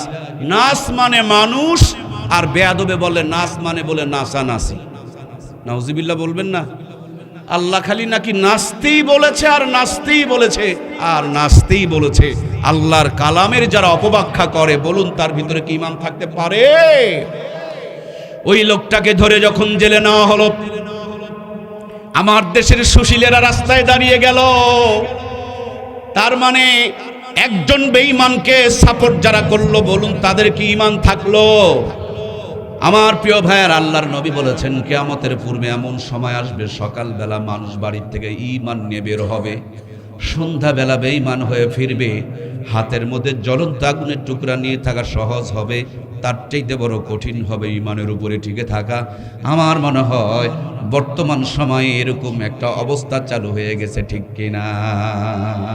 এদেশে নাকি 90% মুসলমান, অথচ একদিনও ক্ষমতায় ইসলাম গেল না। ওয়াজ কি বুঝতে কষ্ট হচ্ছে? নবীজির পিছনে নামাজ পড়তো, রোজা করতো, হজ করতো, যাকাত দিত, সব ঠিক, কিন্তু নেতা তার আবু জেহেল ছিল। লোকটার নাম ছিল আব্দুল্লাহ ইবনে উবাই ইবনে, কিরে ভাই পরেরটুকু জানেন না আপনারা? আব্দুল্লাহ ইবনে উবাই ইবনে সুলুল। সেই লোকটার সব ঠিক ছিল, কিন্তু নেতার বেলায় নবীজিকে অপছন্দ ছিল। সে যদি মুনাফিকের লিডার হয়, মসজিদে গিয়া নেতা আমি হুজুরকে বানাই, আর বাজারে গিয়া নেতা আমার উমুক তুমুক হয়ে যায়। এই মানুষগুলো কি মুনাফিক এই জামানার নয়? এর জন্য প্রিয় ভাইয়েরা আমার, লিডার বানাতে হবে সুন্নতওয়ালা, কোরআন মান্যওয়ালা, ইসলাম জাননেওয়ালা। নিম গাছ লাগালে আঙ্গুর কি ধরে? আঙ্গুর কিন্তু, নিম আর আঙ্গুর দেখতে কিন্তু মাশাআল্লাহ নিমের ফল একই মতন না, একই মতন না, কিন্তু একটা কি সুন্দর মিঠা আর একটা জম্মের তিতা। আপনি নেতা নির্বাচন করবেন সুদখোর, ঘুষখোর, সাদাবাজ, ধোকাবাজ, আপনার দাঙ্গাবাজ, আর আশা করবেন দেশটা যেন স্বর্ণের টুকরা হয়ে যায়। ভাইও, নিম গাছে কোনোদিন আঙ্গুর ধরে না। 57 বছর, 53, 54, 55 বছরে ধরে নাই, ভবিষ্যতেও ধরার সম্ভাবনা নাই। এই জন্য আমরা আঙ্গুর গাছই লাগাবো, ইনশাল্লাহ আঙ্গুর ধরবে। কথা বলেন ঠিক কিনা? এই জন্য প্রাণপ্রিয় ভাইয়েরা, সব কথা বলা যায় না। ছোট্ট বাচ্চারা কোরসিনে লেখা থাকে শূন্যস্থান পূরণ করে নিও, এটুকু আপনাদের পূরণ করতে হবে, নইলে আল্লাহর কাছে হিসাব দিয়ে পার হওয়া লাগবে। আল্লাহ আমাদের হাতগুলোকে যেন কোরআনের পক্ষে কবুল করে, আমরা পড়ি আমিন। প্রাণপ্রিয় ভাইয়ার আমার, তাহলে আমরা আলোচনা করছিলাম, আল্লাহর হাবিব সাল্লাল্লাহু আলাইহি সাল্লাম বলেছেন, জন্মের পর ডান কানে আজান, বাম কানে একামত। 1 নম্বরে সুন্নতের ডোজ, 2 নম্বরে সুন্দর করে একটা সুন্নতি নাম, 2 নম্বরে ডোজ, 3 নম্বরে 1 সপ্তাহের ভিতরে 7 দিনের মাথায় আপনার সন্তানের জন্য একটা আকিকা দিয়ে ফেলেন। ছেলে বাচ্চা যদি হয় 2টা আকিকা দেবেন, আর মেয়ে যদি হয় 1টা দিবেন। সমর্থ না থাকলে আপনি না দিতে পারলেও চলবে, আর ইসলাম আপনার উপরে জুলুম করে নাই। সমর্থ যদি আর একটু ভালো হয়, মাথার চুলগুলোকে কেটে সেই পরিমাণ স্বর্ণ অথবা রূপ সাদকা করে দেন। অবস্থা যদি মধ্যম কোয়ালিটির হয়, ওই পরিমাণ রূপও সদকা করে দেন। অবস্থা যদি হাই কোয়ালিটির হয়, ওই পরিমাণ স্বর্ণের দাম সাদকা করে দেন।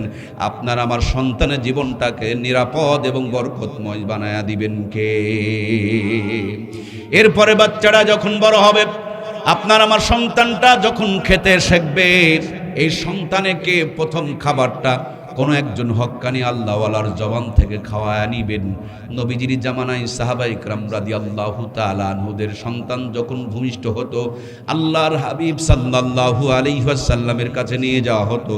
রহমাতুল লিল আলামিন জান্নাতি জবান দিয়া আজওয়া খেজুরকে চাবায়া চাবায়া চাবায়া নরম করে বাচ্চাদের মুখের মধ্যে উঠায়া দিতেন। আজকে নবী নাই, নবীর উত্তরসূরি উলামায়ে কেরাম রয়েছেন, তাদের বিরুদ্ধে লাগবেন না, গীবত শিকায়েত নিয়ে তাদের পিছনে পড়ে থাকবেন না। বাংলাদেশে এখন বহু মানুষের জন্ম হয়েছে, এদের কোনো চাকরি নাই, এদের চাকরি হলো একটাই, হুজুর জোরে গেলে দাওয়াত পাইছে, ধীরে হাঁটলে বেশি খাইছে। ওদের চাকরি মাত্র একটা, জোরে যাওয়ারও ভুল ধরে, ধীরে হাঁটারও, আবার গানে উঠান মারে, মনে বড় জ্বালারে পাঞ্জাবিওয়ালা মুসারু তাসারু মদারু গাজারু দেখে ওর মনে একটা দিনও জ্বালা পোড়া হয় না, যত জলে দাড়ি টুপিওয়ালা দেখলে। এরকম হুজুর মার্কা হুজুরদের শত্রু আছে না নাই? ওর বাবার সাথে মায়ের বিয়াটা এই হুজুরে যদি না পড়াইতো, বলুন ও কি হালাল জাদা হওয়া পারতো? এক্ষুনি যদি মরে যায়, গোসল দেওয়ার জন্য হুজুরের দরকার আছে না নাই? আবার এই লোকটাই আলেম দেখলে খালি সিমটি খায়, সিমটি খায়, সিমটি খায়। আমি তাদেরকে বলতে চাই, আপনার ভিতরে মুনাফিকি ঢুকে পড়েছে, এই জন্য আলেম দেখলেই আপনার জ্বলাপোড়া বাড়তেছে, ঠিক কিনা? আমার বাড়ির পাশে এক বেচারিকে সাপে কামড়ালো। আমি তখন ছোট্ট মানুষ, দেখতে গেলাম, সবাই গেছে, আমিও গেছি। গিয়ে দেখতেছি যে এক ওরজা বেচারি এসেছেন, উনি পরীক্ষা করছেন যে বিষ লেগেছে কিনা। বেচারিকে নিমের পাতা খেতে দিয়েছেন, খেয়ে বলছে মিষ্টি। ভাইরা, নিমের পাতা মিষ্টি কি? সত্যি আমার পরিষ্কার মনে আছে, উনি বলছেন মিষ্টি। এবার কাঁচা ঝাল খেতে দিলেন, উনি কাঁচা ঝাল খেয়েও বলছে মিষ্টি। 3টা শুকনো ঝাল দিলেন, লাল টকটকা, এটা খেয়েও বলছে মিষ্টি। ওরজা বেচারি বলল জাতি সাপে কামড়িয়েছে, বিষ লেগেছে, এই জন্য রুচিটা চেঞ্জ হয়ে গিয়েছে। মুসলমান যাদের আলেম দেখলে জ্বলে, এদের নাস্তিকতার বিষ লেগেছে, কথা বলেন ঠিক কিনা? এদের ভিতরে ঈমান থাকলে আলেম দেখলে কোনোদিন জ্বলতো। আমরা অনেকেই আলেম হাফেজের বাবা মা হতে চাই, হাজার চেষ্টা করে আলেম হাফেজের বাবা মা হতে পারে না। কেন পারে না? তার অন্যতম কারণ, যারা আলেমদেরকে দেখতে পারে না, সহ্য করতে পারে না, ভালোবাসে না, ওদের বংশে কোনোদিন আলেম পয়দা হবে? এরা লানতপ্রাপ্ত অভিশপ্ত বংশ। খুব খেয়াল করে দেখবেন, হুজুর দেখলেই যারা চুলকায়, এদের বংশে কোনো আলেম নাই। যেই বংশে আলেম থাকবে, এই বংশের মানুষ কোনোদিন আলেম বিদ্বেষী হবে না। আর যারা আলেম বিদ্বেষী হবে, হাজার চেষ্টা করলেও একটা আলেম তাদের বংশে পয়দা হবে, কারণ এটা অভিশপ্ত লানতপ্রাপ্ত বংশ। ফতুয়ার কিতাবে লেখা হয়েছে, আলেম ওলামার সাথে শত্রুতা করা এটা হলো কুফরি। কারণ নবী নাই, নবীর ওয়ারিস তারা, নবীর ওয়ারিসের সাথে শত্রুতা করা মানে নবীর সাথে শত্রুতা করা। মৃত্যুর সময় কালেমা নসিব হওয়া সম্ভব নয়, জবানে কালেমা আসবে না। এই জন্য আলেমদেরকে ভালোবাসবো তো ইনশাল্লাহ। অনেক বড় একটা সম্প্রদায়, 2-1 আলেম ভুল করতেই পারে। আপনি এটাকে নিয়ে 4 দোকান গরম করছেন কেন? আপনার বউ ভুল করলে তো 4 দোকানে বলেন না, আপনার মা ভুল করলে তো 4 দোকানে বলেন না, আপনার ছেলে ভুল করলে তো 4 দোকানে বলেন না, ওদেরকে নিয়ে তো 4 দোকানে পড়ে থাকেন না। আপনি আলেমদের পিছনে লাগলেন কেন? এই লাগাটাই প্রমাণ করে আপনার জন্ম অথবা রক্তের মধ্যে ভাইরাস আছে, কথা বলেন ঠিক কিনা? নবীজির পিছনে একজন লেগেছিল, কোরআনে তার জন্য আয়াত নাজিল হয়েছে, উতুল্লিম বাদা জালিকা জানিন। নবীজি বলছেন, তুমি যে আমার ভুল ধরতেছো, আসলে তো তোমারই জন্মে ভুল আছে। সুবহানাল্লাহ বলবে না? লোকটি বুঝে ফেলে দিয়েছেন, তার মানে আমার জন্মে ভুল, মানে আমি মনে হয় অন্য বাবার সন্তান। মার কাছে গিয়া বললেন, মা, মোহাম্মদ যাই হোক আর নাই হোক, কিন্তু তিনি তো মিথ্যা কথা বলেন না, সত্য করে আমাকে বলো না। নবীজি বলেছেন, আমার নাকি জন্ম ভালো না, আসলেই বলো আমি কার সন্তান?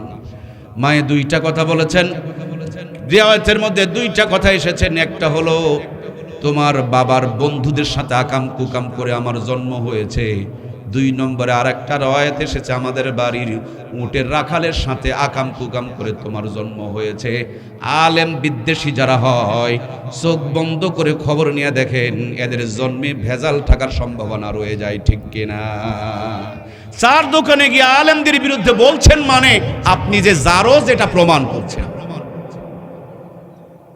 খুব কষ্ট হলো মনে হয়, বুঝতে খুবই কষ্ট হলো। আল্লাহ জাতিকে বোঝার তৌফিক দিক, বলুন আমিন। দেখুন, ভণ্ড পীরদের একমাত্র শত্রু আলেম।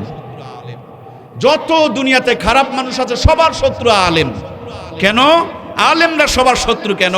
কারণ শয়তান এদের মাথায় ঢুকিয়ে দিয়েছে আলেমদের থেকে জাতিকে সরায়া দাও, জাহান্নামে নেওয়ার জন্য কিচ্ছু লাগবে না, অটো জাহান্নামে চলে যাবে। জাতি যদি আলেমদের সাথে থাকে এই জাতিকে কেউ জাহান্নামে নিতে পারবে না। আলেমরা তাদেরকে সাথে করে না আল্লাহর জান্নাতের মেহমান বানায়া দিবে। আল্লাহ কবুল করুক, বলুন আমিন।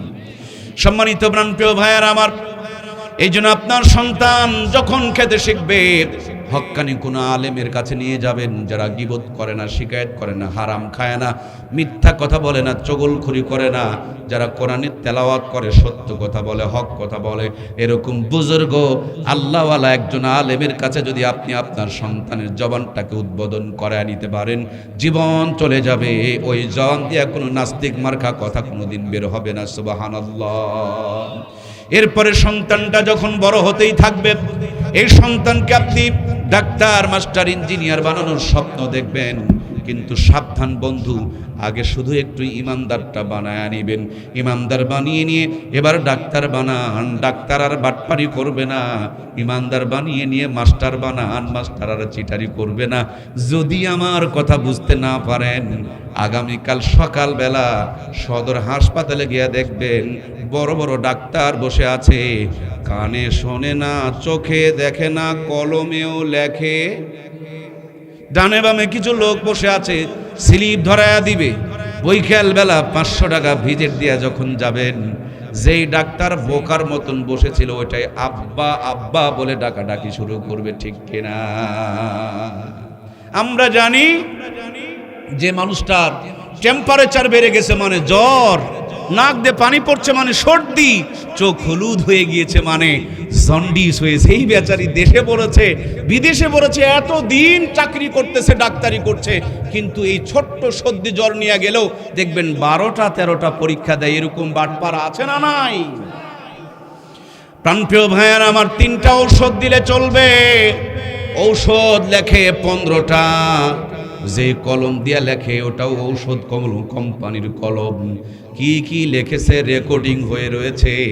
আবার গেটের সামনে দেখবেন ঔষধ কোম্পানির লোকগুলো আপনার প্রেসক্রিপশনের ছবি তুলে নিয়ে মিলায়া দেখে, গাড়ি দিয়া, ফ্রিজ দিয়া, ওয়াশিং মেশিন দিয়া, এই গোলামকে যে কিনলাম, আমার গোলাম আমার চাকরি ঠিক মতন করছে না, করে নাই, তার জন্য ট্রিটমেন্ট দেওয়ার পর সুন্দর করে ছবিগুলো তুলে নিয়ে রাখে।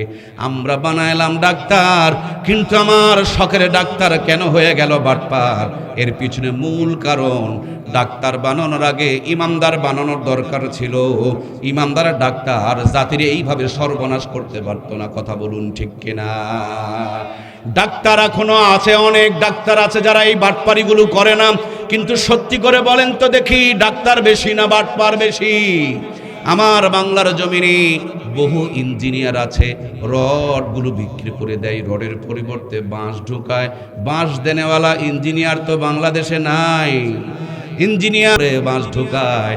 ইঞ্জিনিয়ারের মাথায় যদি আল্লাহর কোরআন থাকতো, রড বিক্রি করতে গেলেই কোরআনুল কারীম রেড সিগন্যাল দিয়ে জানায়া দিত, হারাম খাচ্ছ, জাহান্নামে জ্বলতে হবে। এই দুনিয়াতে ভালো থাকার জন্য তোমার জান্নাত কিন্তু নষ্ট হয়ে যাবে। এই হারাম টাকা দিয়ে বউ বাচ্চাকে প্রতিপালন করবা, তোমার বিবি তোমার কথা শুনবে না, সন্তানকে লেখাপড়া করাবা, সন্তান কিন্তু বৃদ্ধাশ্রমে ফেলে দিয়ে আসবে, তোমাকে ভাত কাপড় দেবে না। কারণ হারামের শাস্তি দুনিয়ার উপরে আছে না নাই? এই জন্য যা বানাবো সবার আগে আমাদের সন্তানগুলোকে ইমানদার বানাবো। রাজি আছি তো ইনশাআল্লাহ? কারা কারা রাজি? দুটি হাত তুলে আমার আল্লাহকে দেখাই, লিল্লাহে তাকবীর। দুখানা হাত উত্তোলন করেন। কোরআনের সঙ্গে আমাদের হাতগুলোকে আল্লাহ কবুল করে নেক, আমরা পড়ি আমিন। ওগো আল্লাহ, সবার আগে আমরা আমাদের ছেলে মেয়েগুলোকে ইমানদার বানাতে চাই, সবার আগে আমাদের সন্তানগুলোকে কোরআনের ফার্মায় ঢুকাতে চাই, সবার আগে আমাদের সন্তানদের মেমোরিতে আল্লাহর কোরআনকে সেটিং করে দিতে চাই। আল্লাহ কোরআনের নূর দিয়ে আমাদের দুনিয়া আখিরাতকে আলোকিত বানায়া দাও, সবাই পড়ি আমিন। প্রিয় ভাইয়ের আমার, এই কোরআনুল কারীম যেখানে যেমনি যেভাবে যতটুকু যার সাথে লেগেছে, কোরআনের ছোঁয়া লাগার কারণে প্রত্যেকটা জিনিসের শান, মান, মর্যাদা আর মর্তবাকে বাড়িয়ে দিয়েছেন কে? কোরআনুল কারীম আরশে আজিমে ছিল, আরশে আজিমের মর্যাদা বেড়ে গেল ফি লাউহিল মাহফুজ। এই কোরআনুল কারীম একজন ফেরেশতা নিয়ে আসলেন, মুআল্লিমুল মালাইকা, ফেরেশতার মাঝে তিনি সর্দার হয়ে গেলেন। এই কোরআনুল কারীম পাথরের পাহাড়ে নাজিল হলো, পাথরের পাহাড়টাকে আমার আল্লাহ আলোর পাহাড় বানায়া দিল। এই কোরআনুল কারীম রমজান মাসে নাজিল হলো, সামনে আসতেছে রমজান। একটা মাসে নাজিল হওয়ার কারণে নফলকে আল্লাহ ফরজের সমকক্ষ বানায়া দিলেন। একটা ফরজকে ৭০ থেকে ৭০০ গুণ পর্যন্ত আমার আল্লাহ তাআলা বাড়ায়া দিলেন। আবার কোরআন নাজিলের একটা রাত আছে, লাইলাতুল কদরি খায়রুম মিন আলফি শাহর। এই কোরআন নাজিলের একটা রাত ইবাদত করলে ১০০০ মাসের চাইতে আমার আল্লাহ তাআলা বেশি সওয়াব দান করে দিবেন। তার মানে কোরআন এত বড় বরকতময় একটা নিয়ামত, ওই রাতে ইবাদত করলে ৮৩ বছর ৪ মাসের চাইতে বেশি সওয়াব দান করে দিবেন কে? দুনিয়ার বহু দামি কাগজ রাস্তায় পড়ে থাকে, কেউ তুলে নিয়ে চুমু খায় না। ছোট্ট একটা কাগজের টুকরায় আল্লাহর কোরআনুল কারীমের ছোট্ট একটা আয়াতে কারিমা যদি লেখা থাকে, বলুন তো দেখি কোনো মুসলমানের সন্তান কি তার উপরে পা দেয়া যাইতে পারে? ছোট্ট একটা কাগজের টুকরা আল্লাহর কালাম লেখা থাকার কারণে যদি তার দাম বেড়ে যায়, শান বেড়ে যায়, মান বেড়ে যায়, মর্যাদা বেড়ে যায়। কোরআনুল কারীম লেখার কারণে এই কাগজের বান্ডিলটার যদি দাম বেড়ে যায়, কোরআনুল কারীমকে জড়ানোর কারণে এই প্লাস্টিকটার যদি দাম বেড়ে যায়, কোরআনুল কারীমকে জড়িয়ে রাখার কারণে জুজদান জামাটার যদি দাম বেড়ে যায়, কোরআনুল কারীম রেখে পড়ার কারণে ওই রেহেল কাটটার যদি দাম বেড়ে যায়, সেই কোরআনুল কারীম যদি আপনি আমি আমার আপনার জীবনে ধারণ করতে পারি, আপনার আমার জীবনটাকে দামি জীবন বানায়া দিবেন কে? আজ থেকে ৫০ বছর আগে আমার বাংলার জমিন স্মার্ট ডিজিটাল আপডেট ছিল না, কিন্তু আমার বাংলার জমিনে কোরআন সুন্নাহ মান্যওয়ালা মানুষের সংখ্যা বেশি ছিল। ওই ভাঙা ঘরগুলোতে মাসকালার ডালের তেলানি হইলে এক বাড়ির তেলানি যেন গোটা গ্রামটা ছড়িয়ে পড়ে যেত। একদিন আতপ চালের বিরিয়ানি খেলে 2 দিন পর্যন্ত হাত থেকে সুঘ্রাণ বের হইতো। আপনার আমার মূর্খ নানু আর দাদুরা জয়পুরহাট থেকে 5 টাকা 6 টাকা ইলিশের মাছ কিনে নিয়ে বাড়িতে এসেছেন। পুকুরের ঘোলা পানি দিয়ে অর্ধ পচা ইলিশের মাছ নানি আর দাদিরা ধৌত করে খেরের চুলায় বসে রান্না শুরু করে দিয়েছেন। লবণ থাকলে তেল নাই, তেল থাকলে আবার ঝাল দেওয়ার কথা মনে নাই, কিন্তু ভিতরে ইমান ছিল, গায়ের মধ্যে নবীর সুন্নতের আমল ছিল, আর কলিজার মধ্যে আল্লাহর কোরআনুল কারীমের মহব্বত আর তেলাওয়াত ছিল। ভাঙা ঘরে বসে যদি মূর্খ নানি আর দাদির হাতের ওই 6 টাকার ইলিশের মাছ আর পান্তা ভাত খাওয়া গিয়েছে, একদিন খেলে নিম্নে হলো 3 দিন পর্যন্ত হাত থেকে সুঘ্রাণ বের হয়েছে। সেই নানি দাদিদের স্মৃতিচারণে পহেলা বৈশাখ উদযাপন করি আমরা। 6 টাকার কেজি ইলিশের মাছ 6000 টাকাতে সাগর থেকে আমদানি করে নিয়ে আসতেছি আমরা। নরমাল চুলা ভেঙে দিয়ে গ্যাসের চুলা ঢুকিয়েছি আমরা। মূর্খ নানি দাদিদের নাতনিগুলোকে এমএ পাস করিয়েছি আমরা। কত যে উন্নতি করেছেন, গুনতে গুনতে রাত ফুরিয়ে যাবে, উন্নতির গণনা শেষ হবে না। 6000 টাকার কেজি ইলিশের মাছ রাঁধুনি গুঁড়া মশলা দিয়া গ্যাসের চুলায় বসে ডিগ্রি পাস বউ রকমারি কায়দায় রান্না করে। রান্নার পর খাবার সময় নাকে নিয়ে চেক করতে হয় ইলিশ না সিলভার কাপ। কথা বলেন ঠিক কিনা? আগে কি সুন্দর দিন কাটাইতাম আমরা। কি যুবক ভাইরা নাই নাকি? আগে কি সুন্দর দিন কাটাইতাম আমরা, আগে কি সুন্দর দিন কাটাইতাম। ফজর যখন হইতো মজমা জান দিত, মধুরা জান শুনে বিছানা ছাড়িতাম আমরা, মধুরা জান শুনে ঘুম ছাড়িতাম। যতই থাকুক কাম আগে নামাজ পড়িতাম, হাজার থাকুক কাম আগে নামাজ পড়িতাম। নামাজ পড়িয়া কোরআন পড়িতাম আমরা, নামাজ পড়িয়া তেলাওয়াত করিতাম।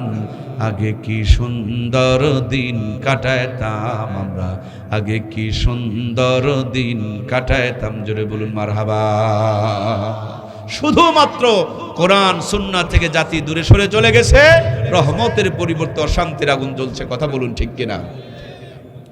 আমার আপনার মূর্খ নানি দাদির বিয়ে হয়েছে, হাফ প্যান্ট পরা নানি আর দাদিকে নানু আর দাদুরা বিয়ে করেছে। খবর নিয়ে দেখেন তখনকার জামানার নগদ 500 টাকা পণ দিয়ে বিয়ে করেছে। যে জামানার 500 টাকা দিয়ে জয়পুরহাটের মিডিল প্লেসে 5 বিঘা জমি কিনে পাওয়া গেছে। 5 বিঘা জমির মূল্য দিয়া যেই নানি দাদির বিয়ে হলো, ওই নানি দাদির পেটে 12টা 15টা 18টা সন্তান জন্মগ্রহণ করলো। একটা নানি দাদিকেও কসাইখানা নিয়ে পেট চিরে বাচ্চা বের করা দরকার পড়লো। কিরে ভাই, পড়ছিল নাকি? এখন ডিজিটাল জামানা, 18 বছর আগে বিয়ে দেওয়া যাবে না, অথচ 10 বছরে 12 বছরে আকাম কুকাম করে সর্বনাশ করে দেয়। নাস্তিকেরা বিয়ে করতে চায়, বিয়ে বন্ধ করে দিতে চায়, কিন্তু প্রেম প্রীতির ভালোবাসা আকাম কুকামগুলো বন্ধ করার তাদের কোনো কথা নাই। তার মানে আসল তরিকায় লাগাইছে তালা, হারামের দরজাকে রেখে দিয়েছে খোলা। ওরা যেমন হারামজাদা, দেশটাকে হারামজাদা দেয়া ভরাইতে চায়, এই জন্য বিয়ে বন্ধ করে জেনা ব্যভিচার বাড়াইতে চায়। ঠিক কিনা? নবীজি বলেছেন জেনা ব্যভিচার কমে যাবে, বিয়ে শাদীকে সহজ করে দাও।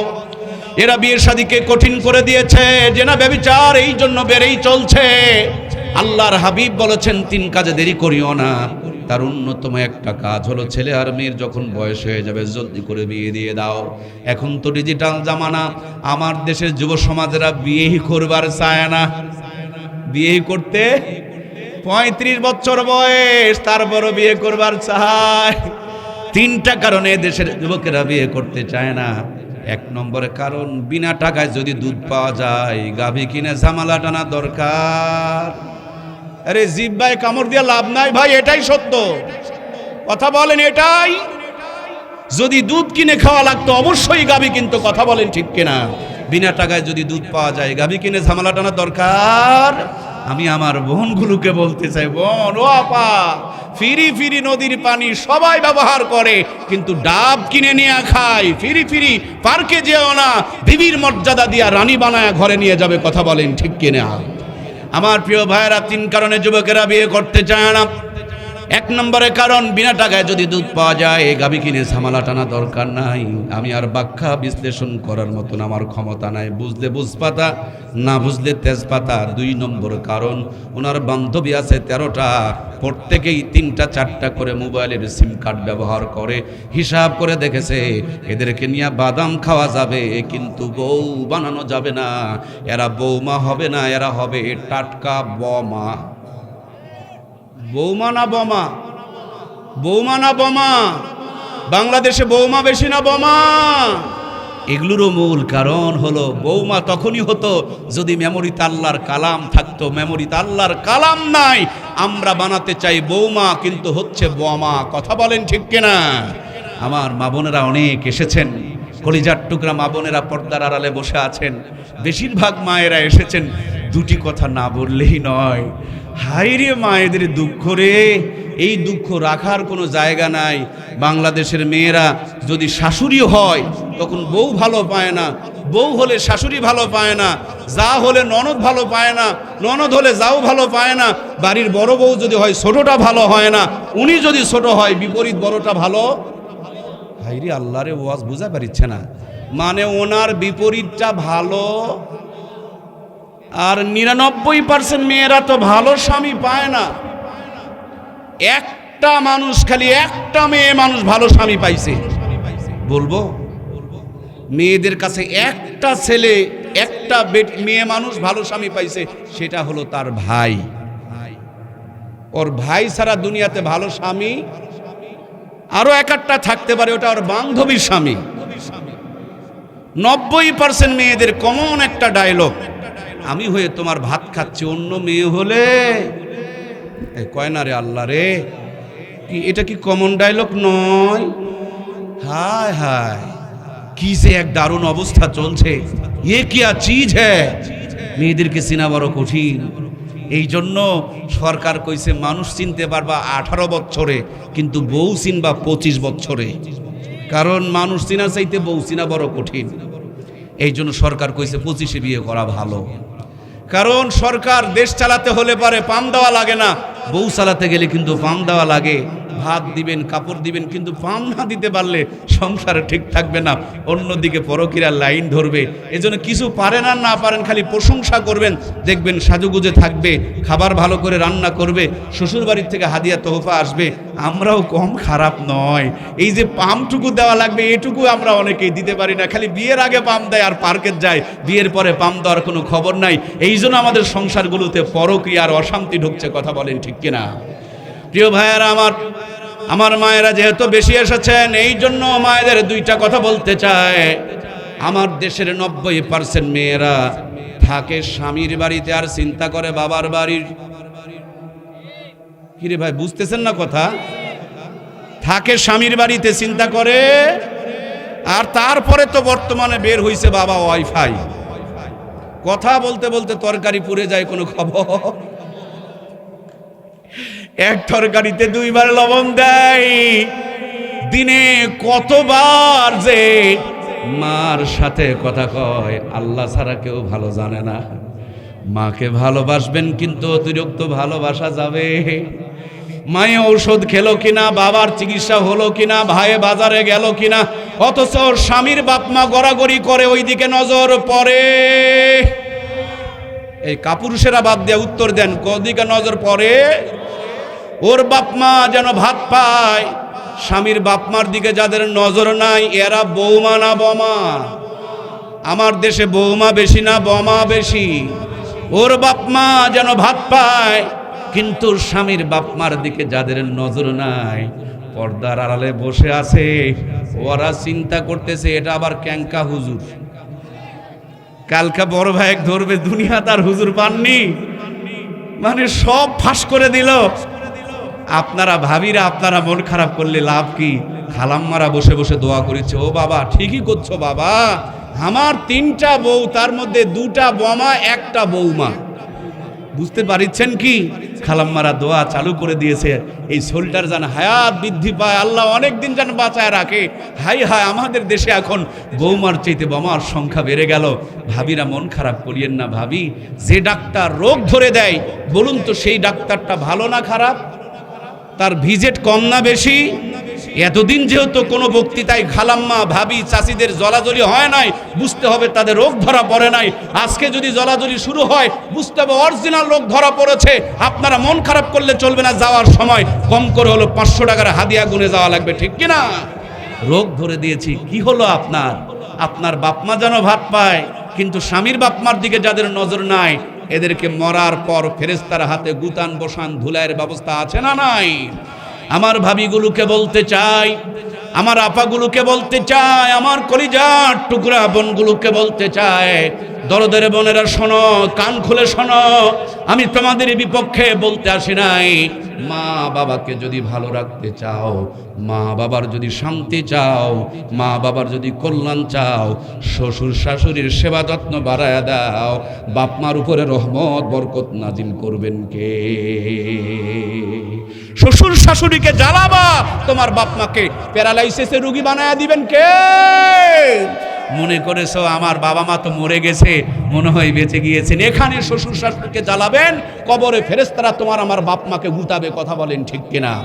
এই জন্য বাল্বে চাপ দিলে, সুইচে চাপ দিলে যেমন আলো জ্বলে, শ্বশুর শাশুড়িকে ভালোবাসলে বাপ মাকে আল্লাহ ভালো রাখে।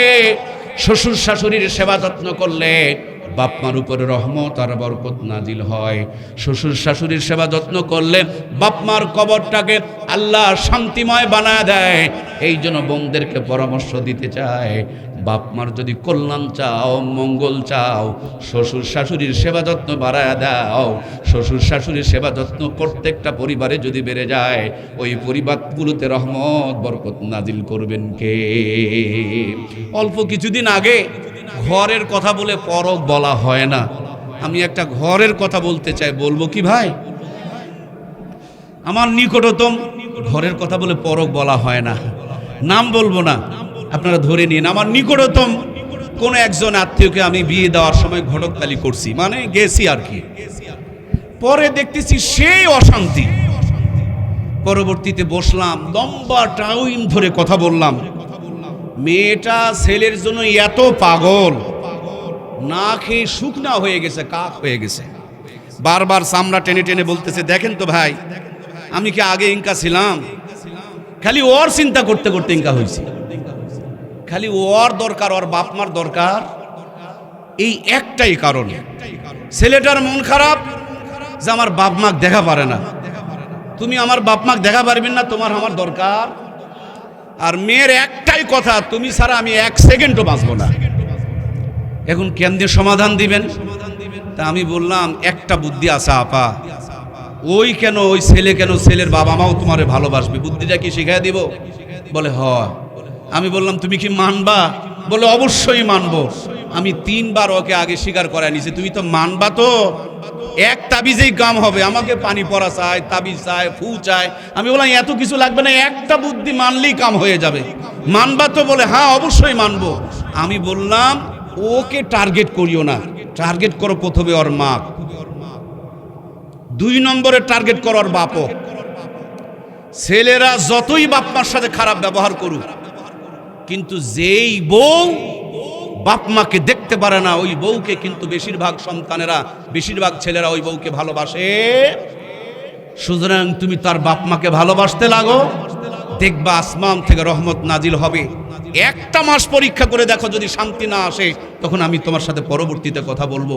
এই জন্য পর্দার আড়ালে যে বোনগুলো আছেন, স্বামীকে কবজ বানাতে চাও, কন্ট্রোলে নিতে চাও, মুঠের মধ্যে নিতে চাও, স্বামীর বাপ মার জন্য ভালোবাসা উজাড় করে দাও। স্বামীরা তাদের বাপ মাকে অনেক ভালোবাসে, বাপ মার সেবা যত্ন বাড়ায় দাও, বাপ মার খেদমত বাড়ায় দাও, দেখবা অটোমেটিকলি স্বামী তোমার গোলাম, তোমার মুরিদ হয়ে গেছে। কথা বলেন ঠিক কিনা? এক মেয়ে মানুষ বাবার বাড়িতে এসে মায়ের গলা জড়িয়ে ধরে কাঁদছে আর বলছে, মা গো, তোমার জামাইটাকে মারা লাগবে। বলে কেমন মারা লাগবে? বলে মেরে ফেলা লাগবে। কেন? বলে এটা একেবারে খারাপ মানুষ, দুনিয়াতে এর চাইতে কোনো খারাপ মানুষ নাই। ওকে বারবার বলছি তুমি আমারে ছেড়ে দাও, ছেড়ে দাও, ডিভোর্স দাও, ও ডিভোর্সও দিবে না। এখন একে না মারলে আমার কোনো উপায় নাই।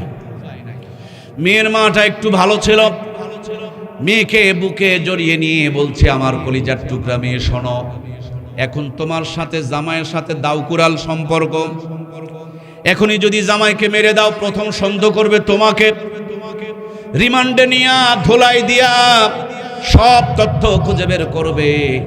সুতরাং জামাইকে যদি মারা লাগে, সম্পর্ক উন্নত করো, মানুষ যেন তোমাকে সন্দেহ না করে। মেয়ে চিন্তা করতেছে, কঠিন বুদ্ধি তো, আসলেই তো তাই, তাহলে মারতে হলেও আগে সম্পর্কটা উন্নত করি। মেয়ের মা বুদ্ধি শিখাইয়া দিল, যেখান থেকে আসবে সালাম দিবা, শরীর গোসল করায় মুছাইয়া দিবা, তেল মাখাইয়া দিবা, সেবা যত্ন বাড়াইয়া দিবা, ঘুমানোর আগ পর্যন্ত পা টিপা দিবা, তুলে তুলে খাওয়াইয়া দিবা, জান জান বলে ডাকবা।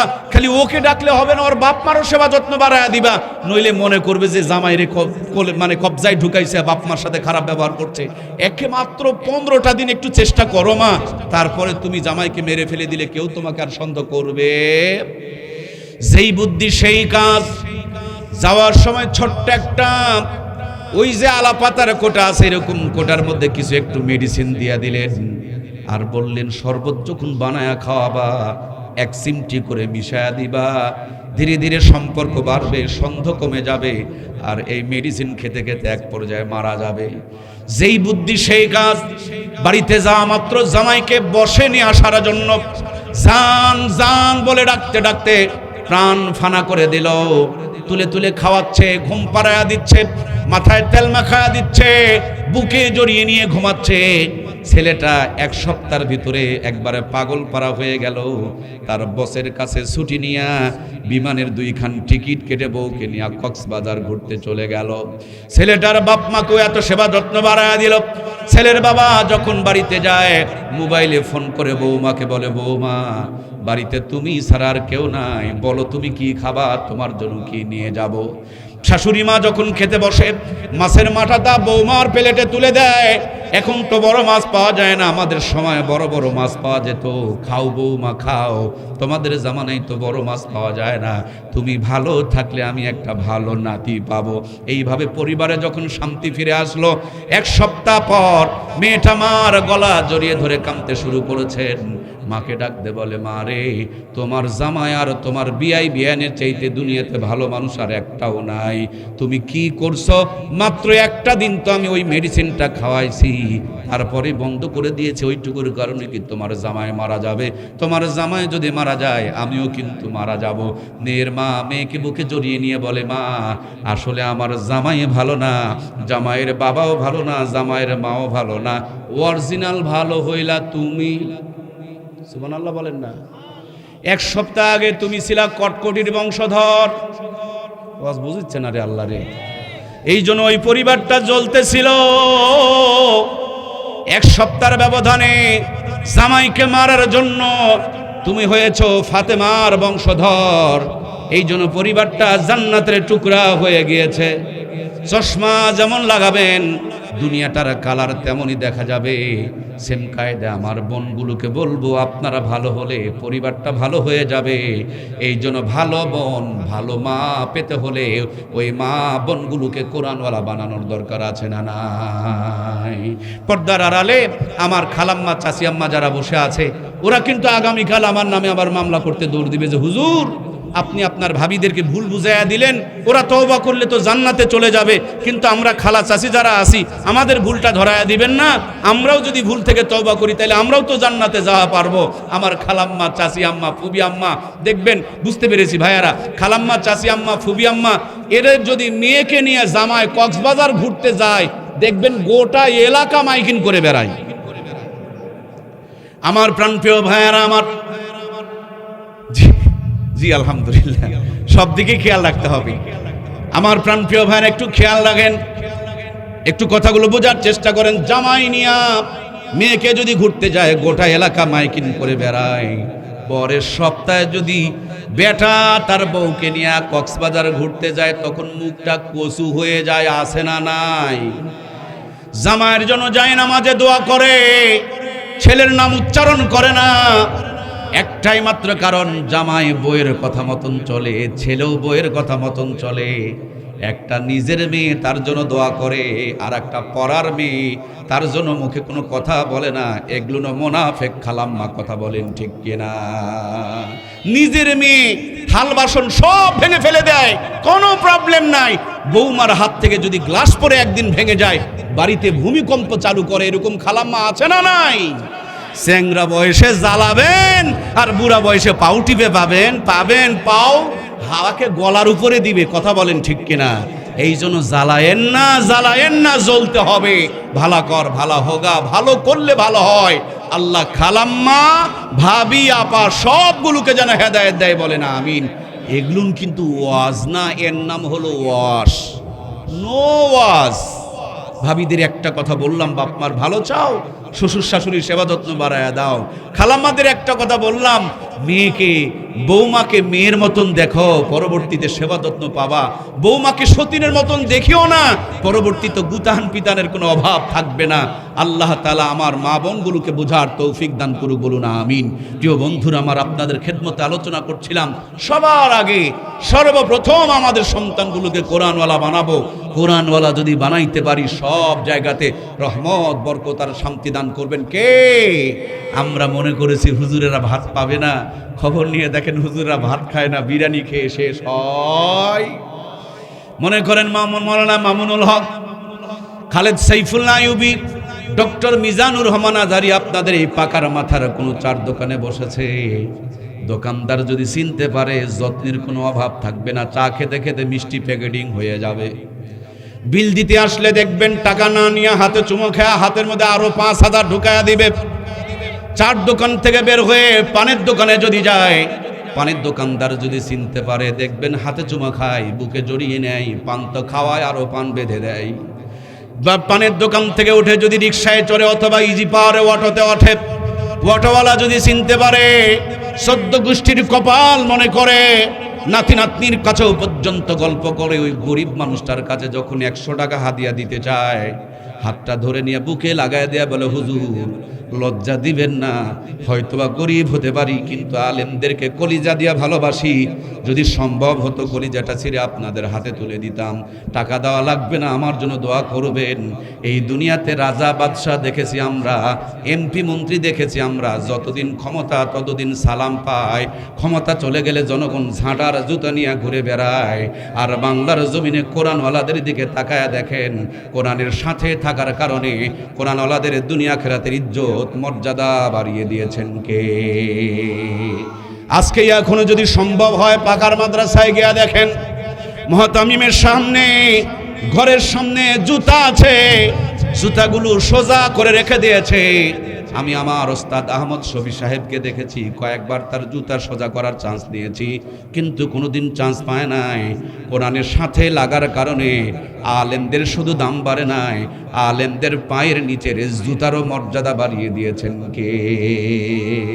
অনেক মানুষ আলেমদের জুতা সোজা করে দিতে পারলে নিজেকে ধন্য মনে করে, কারণ কোরআন লেগেছে ওই আলেমের সাথে, আর আলেমের সাথে লাগার কারণে জুতারও দাম বেড়ে গিয়েছে। আমাকে যদি বলেন মুর্তজা ভাই, এই যে সুন্দর কথাগুলো বলছেন, পেয়েছেন কোথায়, অর্জন করেছেন কোথা থেকে? আমি বলবো আমার ওস্তাদ আহমদ শফি সাহেবের কাছ থেকে হাটাজারি মাদ্রাসায় পড়েছি। আমার হজরতকে যদি বলেন, তিনি বলবেন দেওবন্দে পড়েছি। তাদেরকে যদি বলেন, তিনারা বলবেন মদিনা ওয়ালাদের থেকে পেয়েছি। তাদেরকে যদি বলেন আবু বকর, ওমর, হযরত ওসমানের কথা বলবেন, হযরত আলীর কথা বলবেন। তাদেরকে যদি বলেন মুহাম্মদ রাসূলুল্লাহ সাল্লাল্লাহু আলাইহি ওয়াসাল্লামের কথা বলবেন। তাদেরকে যদি বলেন আল্লাহর নবীকে যদি বলেন কই পেলেন, তিনি বলবেন জাবালে নূরে, হেরা গুহার ভিতরে বসেছিলাম, ধ্যান করছিলাম, জিবরিল আমিন আমার কাছে দিয়ে গিয়েছেন।